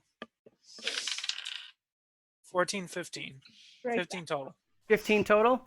That's enough. You're able to catch it in time, so you pull on it. So instead it billows out, and because you're grabbing the ends of it, it like billows out like majestically behind you, like you're like on the prow of a ship or something. And from the audience that is slowly gathering around the tournament field, you hear a like a small applause. Like they appreciate that. You've gotten a little Yes. fan base. You behold your dragon slayer. Your true dragon slayer. So now there's a contested title. There's the true Dragon Slayer, and then there's the Dragon I will Slayer. concede Dragon Slayer, Ermon. In exchange, I shall be now known as the Dragon Slayer Slayer. Ormond, do you allow I'm gonna the? continuously crafting using Druidcraft to craft little flowers. Okay. Just like in his hair, just like to Make make him look good. All right. I'm trying to make him look as ridiculous as possible. It's just not working. You're just It making just him look makes me good. look more glorious. All right. I'm essentially trying to make my party members look ridiculous, and it's not working. I appreciate it. The tournament field. All of you guys are able to participate if you want. Let's see. Each round, I have this right now. I don't know why I'm going to try and like make it up off the top of my head. I actually wrote this out. Like I came slightly prepared. For our joust, as soon as I find the window I put it in, here we go. Let's see. It does require some animal handling. The horses are well-trained war horses, so it's not too bad. But animal handling will come into play, and it'll affect how you roll. Then it's just a simple joust. You've got a pointy stick that you got to ram into an opponent. I will give you a weapon bonus for that. It's an attack roll. You'll use the bonus I'm giving you. I'm going to assume none of you guys are proficient in lances, so you don't have to worry about any extra bonuses there. I am technically, I am proficient in simple weapons. I don't know Would if that a be considered- I lance also is have considered... proficiency in martial weapons. I don't know if that. No, that would probably be it. Lance, DnD 5e. Let me give a quick check to that. Let's see. Oop, I don't know why I opened a Roll20 window, but that didn't help me at all. Try this again. The lance is the perfect weapon. Yeah, I am proficient in simple weapons. Martial two-handed weapon. So it is a martial weapon. Okay. So you actually will get your proficiency bonus, Steve. And let's see, what is... Doesn't really Or have... would that be considered like a javelin? No, javelins are a very different beast. The lance is like a long stick that kind of cones out at the end, has a handle. This type of lance gets hooked into a harness for your actual outfit. Javelin is a thin spear that you would just simply chuck at somebody. Darn. I'm going to say that the lance itself is a bit magical. The magic, it has a +1 to hit. So it's whatever your strength bonus is. It's +1 to your strength bonus. And then because you're proficient with martial weapons, it's probably plus... What's your proficiency bonus? +2, Steve? I don't know, actually. Double check that because that'll matter. But for the most part, javelin. Melee weapon attack +5 to hit. it's not a javelin, though. Oh, it's not a javelin. Whatever your. But yeah, your +5, whatever your plus is to the javelin, will probably transfer over because that's probably a martial weapon as well, right? Strength 1 plus. So what's your addition to the javelin? It's +5. It's +5 to hit. +5. I only need the hit. That's the +5 to hit's fine. So I'll say that you probably have a +6 to hit with the lance. We'll just go with that just to make it easy. You guys are going to be doing PvP, which is I'm going to roll to match up player versus player, who goes against who. There's 2 elements to this. Based on how well you hit and handle your animal gives you a bonus on how you can hit. You will score points. Additionally, there is a back racket of gambling where you can put down as many tokens as you'd like on a certain individual. So that is to say that while you are at the field, if you are really confident you are going to win and you want to bet all of your tokens on you, you could potentially double your tokens that way. Additionally, you can earn tokens from doing well in the joust. If you wanted to throw the joust in some way, shape, or form, you could make that work too, potentially by gambling. Make sense? Any questions? Okay. So if I would be able to make a bet on one of the other party members. You could do a bet. Well, so for each joust, and I'm going to give you guys 2. I just want to go through 2. I was going to have some NPC ones in for the gambling, but I'm just going to do the 2 jousts. It's going to be one of you versus one of you, and then another of you versus another of you. Okay. I'm going to do the pairings now. So Rennie is 1, Ormond is 2, Lyra is 3, Zeoi is 4. The first combatant is number 1, which is Rennie, who's going to be versing himself, apparently. Number 3, which is Lyra. So it is Lyra versus Rennie. And then it's going to be Ormond versus Zeoi. That's going to be there. So the way the joust is set up, you guys are being put on back of a war horse. You are given a lance and like a full garb outfit. Based on what you like, what kind of DC you get, based on how high your attack roll is, you will either hit a certain part of their body. You will either You will nick their shield, which is 1 point, or you can hit them and break your lance for 5 points, or if you manage to unhorse them, you'll get 10 points. Before we get into that, though, and I'll have the first round being Rennie versus Lyra. Do you guys want to put any bids down to the backroom dealer who is, well, let's see, is there any races I haven't really represented in here? I will say it's a thin-looking half-elf with some scruff on his face that otherwise has nice, fine features. And he says, all right. Does anyone want to bid? Come on. First up, we've got the stocky-looking dwarf who doesn't look like he belongs on a horse, versus the pretty elvish lass who looks right fine on a horse, if I do say so myself. I will bid 5 on the half elf. Full elf.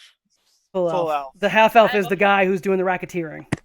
No, bet on the racketeering guy. See, do it. Can I bet on the On racketeering? the roster, man. No. If not, I will bet on the full elf. 5 gold. 5 tokens. These are tokens you're 5 gambling tokens. with. Okay. 5 glory tokens. I think you only Let's have be 15 tokens. Is that correct? I have 15 tokens. Okay. All right. So you're gambling with 5 of them. Okay. Anyone else want to put down bids? Can I gamble with my gold pieces or just my points?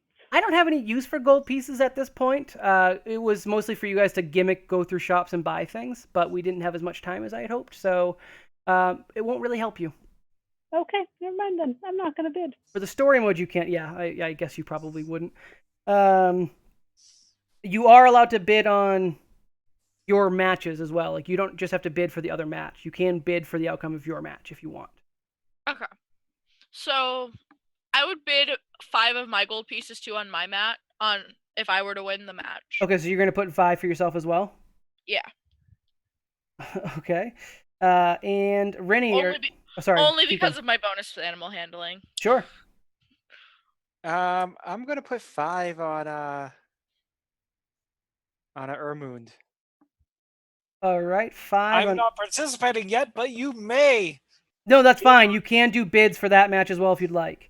It is a smart bid. It's a little early. I will call for bids again after this round of okay, jousting. I thought we were going to. My bad. No, it's fine. That works. But we'll do another in case you win big on this one. You could potentially triple down, I guess. My math's not good. Don't quote me on that. But yeah, so you're not going to put any bids down on the your own match though, right, Rennie? Actually, I'll put 10 on mine for me. For you? Yep. Okay, Rye's going to do 10. Sorry, Rye's my notation, which is bad. Rennie is going to be doing 10. All right. You guys are on your horses. You're on a nice big circular field. The jousting line is separated by like a barricade. You are each on one side of the barricade. Your javelins are lined up. You're wondering how exactly you got signed up for jousting when neither of you do this, but it seemed like fun and it was the best way to earn points during the fairest of them all challenge. And make an animal handling check to see how well you manage your beast. Can I cast speak with animals again? As long as you have spell slots, if that is... Yes, I do. Then go for it. It's a first level spell and I have 2 spell slots left. Perfect. Yeah. Speak with animals, and you are on. We're gonna call him Joff. Joff the horse. Joff is like, at least it's an elf. Ugh, that dwarf looks heavy as horse shit. It's quite a pleasure to meet you, Joff. Oh, that's all right. I've been called worse. Joff, you piece of shit horse, why aren't you moving? Whatever. How do you do, Lady Elf? Thank you for not weighing in excess of 100 pounds. I understand. I'm quite all right. How are you doing today? And she cracks up another apple. The horse happily munches on an apple and says, "Oh, better now. But I have to say, another horse over there, he's a mean one. Best to stay on your guard." We'll do that. With the apple, if you want to make a persuasion check to try and get in the horse's good graces, maybe pep it up a little bit, I'd let you do that. Okay, I'll try that. That'll for persuasion. Yeah, so these horses are a little stuck up, and they're pretty much the like pride of the carnival or the fair. So they're not. Sweet talking isn't quite enough to get them on your team. 14. 14. Yeah, it wouldn't be that difficult. Yeah, I'd say a 14 in terms of the DC for charming your horse is enough. You'll get another static bonus 2 to the animal handling check. Okay. So I'll have another +7. Okay. Yep. Okay. So go Or ahead and should we- give me both of your animal handling checks. Okay. 2 animal handling checks. All right. That'll 10. The DC is And- exactly 10. So if that was a total 10. Yeah, total 10. Okay. So you are able to, you get like no bonuses, but you get no negatives. So that's perfectly 10. even. 10, then a nat 20. So 27. Because okay. 'Cause you said 2. I meant +2 to the overall. +2. Yes. Oh, +2 bonus. I'm Okay. sorry, I forgot to mention there are going to be 2 passes. I was going to do 3, but I'm going to truncate it because we're already running late. There'll be 2 passes for each. So Okay. for your first animal handling, we'll do the even 12 then, probably. Yeah. Okay, 12. that's still not quite enough for the bonus. And what's my dwarf's animal handling check? All right. 15. 15. With that, you managed to like get that horse inside. Like with your stocky legs, you're able to kind of guide it, getting the lance ready. You're actually going to have advantage on this attack run. Nice. So the horses are galloping at each other. The crowd is cheering. I watched that guy drink himself stupid. And as you go by, go ahead and give me an attack roll from each of you. It's going to be, again, it's your strength, +1 for the lance itself. And I don't believe either your proficiency. Strength plus your lance. You said I have advantage? Yes. 18. 16. Gonna be actually. What's your AC? My dwarfish friend. 15. 15. All right. 16. Mine was I rolled a 16. So you guys both hit each other. What Yeah. is your AC, Lyra, though? 10. 10, and you got it 'Cause I by. am- You got an 18 one that your die. Was Yep. that Peter? Correct. All right. So with the 16, you were able to just nick him. You do gain 1 point, 1 token for this pass. However, as your lance barely grazes him, the dwarf like locks eyes on your midsection, aims lance, and completely shoves you off of the horse. You go sprawling in the dirt. How much HP do you have total? I'm assuming it's a decent amount, right? Yeah, I have 18 hit points. Okay, I'm not going to worry about that. I had an element if you guys knocked them out, they would have an issue, but that's fine. That's going to actually earn our dwarvish friend 10 points. For Okay. your second pass, as you get back up on your horse, maybe a little upset with your dwarvish friend, maybe? Dustin, are these points tokens or Yeah, just... sorry, tokens. The tokens are, you Okay. got 10 token points. Okay. And go ahead and give me animal handling checks. If you have any spells you want to cast on your friends to make them lose, also feel free to do that. I got an 18 on that. The animal handling So- check, No, 18. So I rolled an 18, so an 18 plus 7, so 25. you'll have advantage on the attack roll. All right. I got 9. You will. That's still within 5, so you're just not getting any benefits. All right, so go ahead and make your attack rolls. As for the last pass, you guys, your horses are thundering down. You ready your lances? You are ready to knock your opponent off their horse. Give me that attack roll. Unnatural 20. And Petor, what do you got there? 6. 6. You guys have traded paths, although you actually don't even get to graze her with that roll. Overconfident, I would say, is maybe what you are, as you're ready to just unhorse her again. And instead, the horse is like, I'm getting kind of bored. You're heavy. Your lance dips a little bit, completely missing the elf, who takes the opportunity to get her lance up under your helmet and unhorse you completely, earning her 15 token points. Wait, is it 10 or 15? 10, sorry, 10. 10 was the unhorsing. I'm so sorry. 10 token points. So you've earned a total of 11, and technically No, 10. 10 is earned a total of 10. Yep. That actually means that the winner of the joust is Lyra from winning the most token points, meaning that, Rennie, subtract 10 from your gamble. Mhm. And Lyra, you gain 5 for your gamble. And Ormond, you gave 5 for your gamble. Okay, so I got a total of 16 points. 16 new points. Yes, correct. Okay, so alrighty. Rennie, how many total tokens do you have right now? Um, Probably not many. so I netted even on that because I lost 10. Gotcha. I gambled them, I gained 10. So I am sitting at 25 minus the 5 I'm putting down on this match.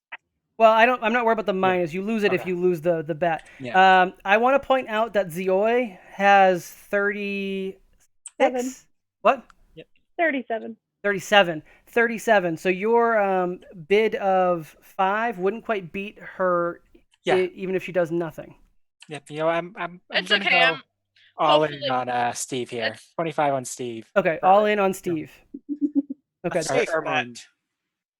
on Ormond. Okay, so that's going to be. So what is your total? Is I'm gonna do a 10 on Steve. 10 on On Ormond. Ormond from Flies 10.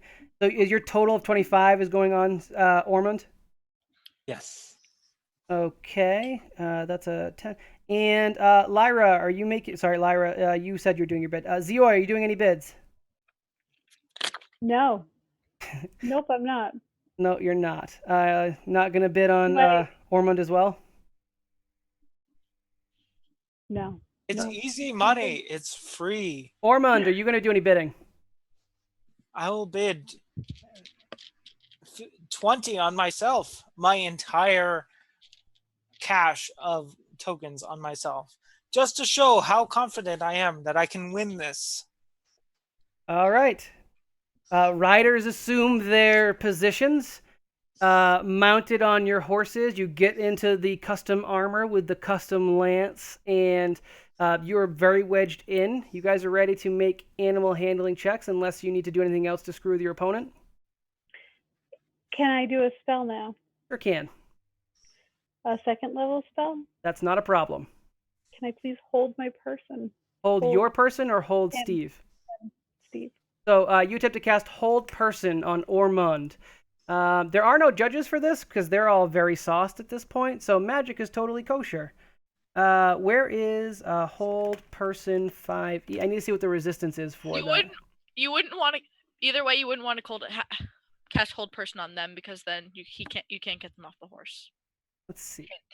Humanoid you can see within range. The target must succeed on a wisdom saving throw or be paralyzed for the duration. I'll have to read out paralyzed in a second. At the end of each of its turns, the target can make another wisdom saving throw on success at higher levels when you cast a spell. That's fine. That's not what we're worried about. So let me take a look at paralyzed. Is incapacitated and can't move or speak. The creature automatically fails strength and dexterity saving throws. Attack rolls against this creature have advantage, and any attack that hits the creature is a critical hit if the attacker is within 5 feet of the creature. No, so you can definitely cast the Hold Person. It's not like a magical like rod of unmoving. It's literally just makes them go ramrod straight and paralyze in their own body. So I'm just gonna have him as a solid target. Okay. Could I get a wisdom save from our half-orc friend? Wisdom save, huh? Yeah, and I don't know what the DC Your is. wisdom? Her spell DC. I don't. What Does is your spell DC? sheet have a spell DC? Oh, spell save DC is 13, so it's actually not that bad. You have to make a 13 wisdom save, 18 Steve. plus 1. 18 plus 1? Yep. All right. 19. For the first round, he is able to shake off your attempt at holding his person. So for the first round, no dice. right. You guys are now at your make animal handling checks. And Ormond felt a bit of a tingle there, but just excitement on smashing humans because she looks like a human right now. Yes. So Absolutely. So animal handling? yep, animal handling, which is also another wisdom-based skill. Yes, I have +3. So let's see. You have 15 plus 3, 18. 18. That's enough to get advantage on your next attack. What's your animal handling check, Zioi? I am +1 and rolled 11. So 12. You're within the target DC, so you won't get any bonus. Let me see if there's anything about, let's see. Shape changer. Polymorph into any humanoid of your size that you have seen or back into your true form. think shape changer would help at all. All right, this is gonna be a rough one, I think, for our changeling. All right, the horses gallop ahead. You guys are competent riders, but the wild half-orc from the barbarian lands has been riding horses since he was a wee little half-orc, and expertly maneuvers. Give me attack rolls, and again, strength plus the lance's bonus of 1, and then for Ormond specifically, your proficiency score, which I think we said for you, we're going to say it's a +6 total, Steve. +6 total. Okay, so it's strength +6? Well, it's Or just no. Strength's already in there. It should already be in there if that's your okay. attack roll. So it should just be a d20 +6. All right, let's see. So what is my? I'm just rolling. I don't think -1. your strength is very good. I'm a I little get it, I worried. have a -1. I get for advantage strength. on this? So you're rolling a straight d20. And yes, you get advantage, Steve. So You're I rolling a rolled d20 with 9 no for the math. first one. 9 for the first one. A 9? With all the bonuses. Yikes, that's a So terrible. I get advantage, right? Oh, yes. Yeah. Okay. I rolled a 16. But then I'm Oh, shit. negative Okay. No, the +1 counters act the negative, so you're just a straight What 16. the fuck? Language I bug. rolled a nat 1. You rolled a nat 1. Nice. I'm not going to make you critically fail because that would be cruel. Ormond, your AC is 11. Is that correct? Yeah, yes. All right. And you rolled, I'm sorry, what was the total, Zioi? So it's 1 plus 16. 6, so 7, right? You rolled a, yeah, you're not anywhere near close. You're not going to get any points for this one. I think the tingle made you a little nervous and you're too giddy for smashing. And you miss entirely on the first joust because it is like, it's more of a precise, this probably should be dexterity checks instead of strengths, but I'm making it strength because I want to. What was your total roll, Zioi? I rolled a 16. And then +1 -1. So 16. His DC as his AC is 11. That's the +5 that I'm giving for you. Actually unhorse him on the first pass. Wait, so what was the other roll I had? It was 3 plus 6, so 9. Does it still unhorse me? Because I had advantage. So the advantage was on your attack roll, which is what you just rolled twice, and they both stunk. Yeah. The way I'm doing unhorsing or breaking your lance is just within a certain number of points higher than their AC. Okay. So as long as they're 5 points higher than the AC, they unhorse them. You are unhorsed, earning Zioi 10 token points. Ormond did not manage to score any, and you guys are going back around for a second pass. Yeah, you guys get kind of reset into your positions. Ormond, what's your take on being unhorsed by otherwise a somewhat slim-looking human woman? It's just the hangover. I'm still getting over the hangover. Is that what you're saying to the crowd? Ormond will have full power in the next attack. Trust in Ormond. He will win. Your cheering section, who are like marveling at your flowing cape and the flowers braided throughout your hair, they get on their feet and they start stomping, cheering, Ormond, the true Dragon Slayer, Ormond. Yes. It's not very catchy, but it's going to give you... It's not very catchy. It's going to give you a circumstantial bonus of +2 to one of your rolls. You can make it on your handling, your animal handling, or on your attack roll. I'll let you choose, but you have to choose before the roll. Ooh. And if you were to cast another spell, now would be the time, Zioi. So You're gearing back up at other sides of the tournament field. You're gearing up for your final of 2 charges. Or you're just going to let this one go naturally. Can I use Fairy Fire? Fairy Fire would actually help you hit him a bit, I believe. Yes. Okay. So that's actually not a bad one, and it's less aggressive, and it doesn't make your party member hate you after. So that's a bonus. You already did rob the poor bastard of 15 tokens, so... I did, which will make me win. So that's lovely. All right, so Fairy Fire for D&D 5e. I don't think there's a save. I think you just get to eyelid the concentration for up to 1 minute. Blue, green, or violet lights according to your choice. Outline the object inside a 20-foot cube of space. If it fails a dexterity saving throw, a creature may also be outlined. All right, I need a dexterity saving throw for my half-orc. Dexterity saving throw. Yep. Got to beat a Orcs 13 are- again. Orcs aren't very dexy. Well, he's not very wise either, but he's making those saves fine. So All right. 19 for Dex save. yeah. So you try to outline him. You outline like the stall behind him, which looks really glorious now, and people go ooh ah Ormond, because they think this is now a light show in his honor. All right. Are you gonna? So now it's the horse handling check from both of you. Ormond, are you using your bonus on the horse Can handling? I Lyra, are you can I- interfering? Yes, I am. What are you doing? Can I cast as they're going through the pass? Can I cast Gust on the Zeoi, Zeoi in an attempt to kind of distract them? and attempt to like help push them off the Oh, okay.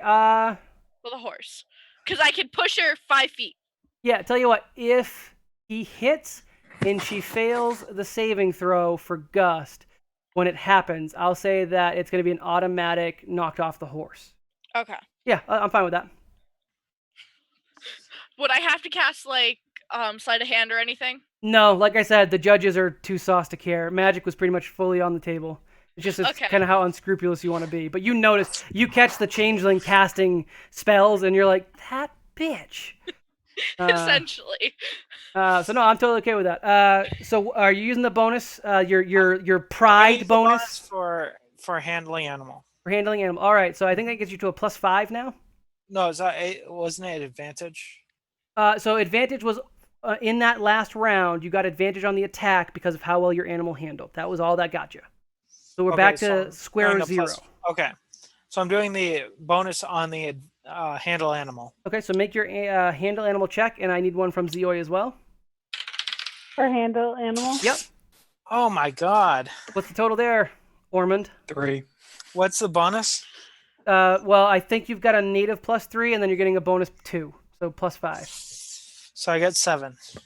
You're still within the target. You didn't go below 5 of the target, so you're not going to have any negatives. Disadvantage would be the negative, which is really bad. Okay. You're just fine. You'll just have your basic attack. And Zeoi, Okay. what's your roll? I got a 2 + 1, so I got a 3. You, however, are well within the bounds. I think you're probably overexcited. Kind of ate me. Can we say that it was my horse? The horse that I was on. Yeah, Joff is like, I got Joff is this, and he's acting up. So for your attack roll, you have what's called disadvantage. When you roll your attack, you're gonna have to roll the d20 twice and take the lower score. So go ahead, guys. The last charge of the evening, and this one will probably determine who's going to become the fairest of them all. Make your attack roll pass. So I have just one, no bonuses, or how does that work? You've got no Just one. bonuses. You're just attacking with one roll, and then you're adding 6. So d20 + 6 for you, and it's going to be a D20 plus 6. straight d20 for Zeoi. What the fuck? What'd you Rolling roll? terribly. What's the total? 7. 7. That's not enough to hit the changeling's armor class. Let's see. Hold on. What is Zeoi? What is your AC? 13. My 13? rolls are terrible right now. Tell you what. Let's make that gust check happen now. And if the gust hits, instead of giving the bonus to throwing off, no, you know what? I'll make it all count. We'll say that it throws. Do the gust because the gust will lower the AC as well because she's thrown off balance. Well, I don't have to. She has to roll a strength saving throw. Right. Zeoi, could you make a strength saving throw as a brutal gust of wind tries to push you into the oncoming path of the half-orc's javelin? Sorry, not javelin, lance. So I rolled an 8, And you have a -1, right? so I have a 7. So That is a fail. you were otherwise fine. You had it in your sights, and then all of a sudden, a gust of wind picks up from the field left and pushes you into the oncoming lance, which now strikes you, because I'm saying it takes away your dexterity bonus from your AC, which your dexterity was a +2.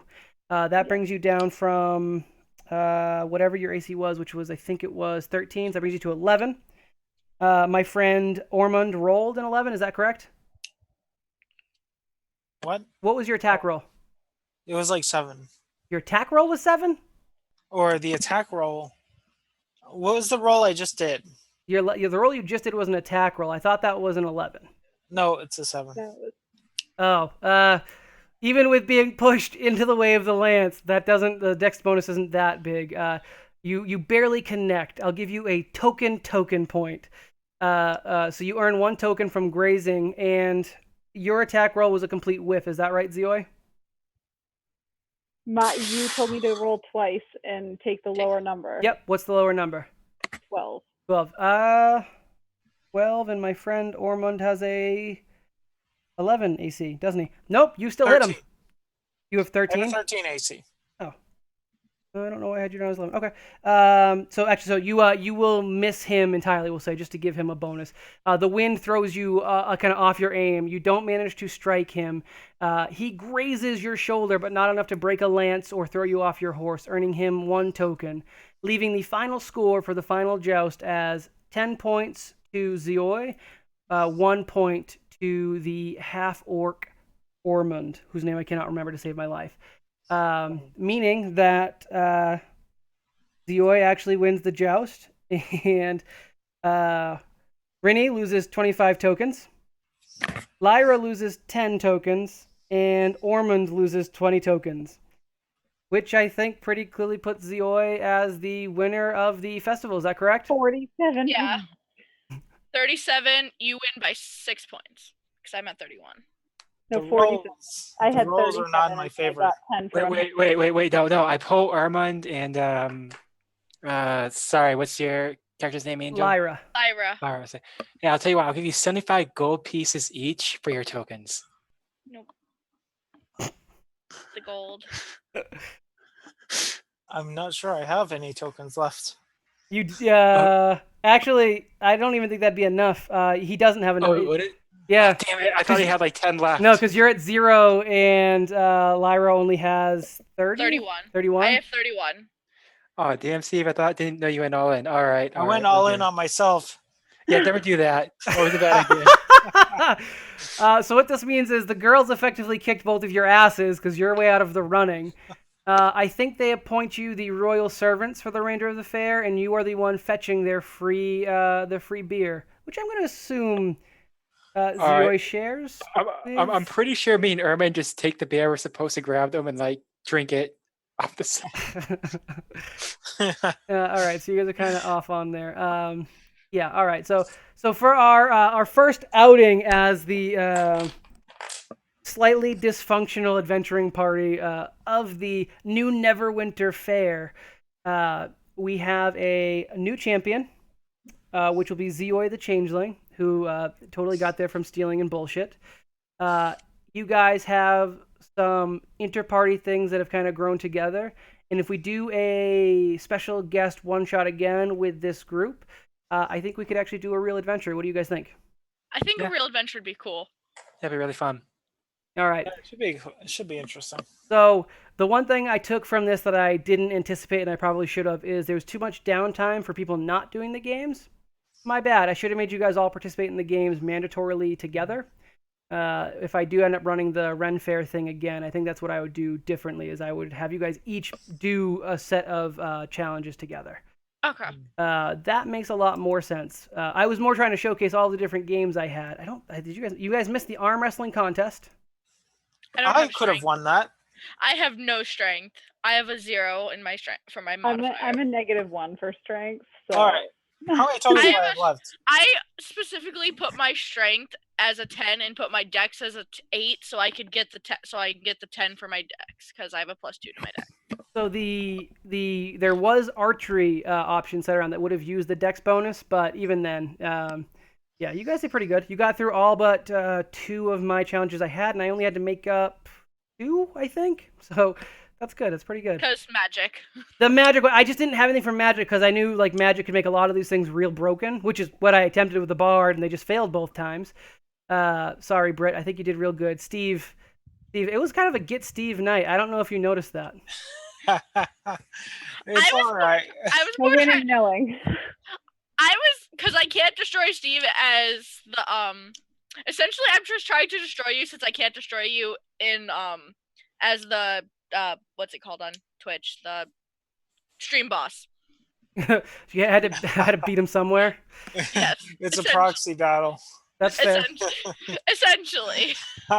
That's fair. I dropped the D20 a few plays ago, so I have been going on my phone off of a automatic dice thing, so that's fun.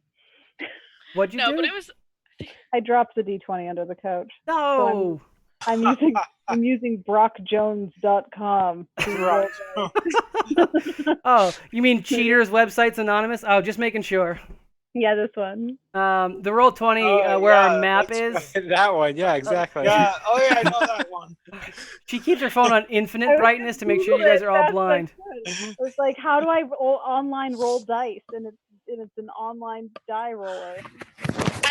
I've been switching dice this whole game because I keep getting like weird rolls. I can't believe exactly how I dice rolled work. 2 1s in a row. I mean, I have a but I'm surprised how well I rolled tonight, honestly.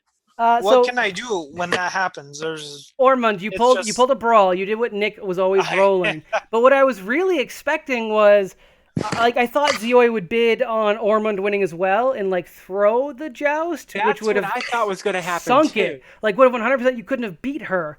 And then she didn't. I was like, oh well, Ormond's just gonna freaking ruin her because that's the build. He's the only combat built character on your group, and he rolled brawls. So brawl, like as a Nick Soldier from our Starfinder campaign, it's the perfect setup there. You're built for certain kind of combat. You just can't make the dice agree with you. But for this, I hope you guys enjoyed yourself. We'll do a quick after party if people are interested in hanging out and just chatting. But for the most part, that's it for the special one-shot All's Fair in Love and War. I will have to confirm with our streamers if they're comfortable with this making its way to YouTube or not. And in the future, we'll be doing more mundane, or more, I should say standard, not mundane, more standard guest shots. For my first guest shot, I wanted to do something that was a little light on 5e rules because I am used to Pathfinder and things. I do have a one-shot built for a Haunted Mansion exploration, which I think will come up next. So next time people are interested in a guest stream, let me know. All right. Do you guys have any parting remarks for the viewers before we go to the after party? Thank you for bearing with my first ever game. You did fine. You were just cutthroat and mean. That's fine. Ormond is still the true dragon-born slayer. But I am the Dragon Slayer, so I'm happy with this. And Angel, was it acceptable playing with us as or I guess like technically with me because I'm the normal stream, as it is watching? Yes, it was definitely fun. It was definitely a lot of fun, Yeah. and I just love the fact that I kept trying to mess things up and it just didn't work. That's exactly how I built this character, honestly. Yeah, you've got Steve looking majestic, and you couldn't quite knock Britt off her horse. Like I kept literally this character's her like goal in life is just to mess with everybody. Perfect. And if you do take it through other campaigns, I'm totally okay with you using updated character sheets, probably. So that's totally fine. For now, then, I'm going to sign off for viewers who are interested in gossip in the after party. Any of my players who would like to bounce and go do their own thing now that we're not actually playing, that's totally fine. Thank you guys for playing. And then we'll just chat in the after party. For everyone else, thank you guys so much for watching. And remember to never split the party. All right. As we did all episode. All right, and yeah, well, Yeah. kind of my design, so that's fitting. Now I need to stop recording because I don't need the rest of this to go anywhere, but we'll keep streaming. Oh, I didn't record that. Okay, we'll have to steal it from Twitch then later. My bad.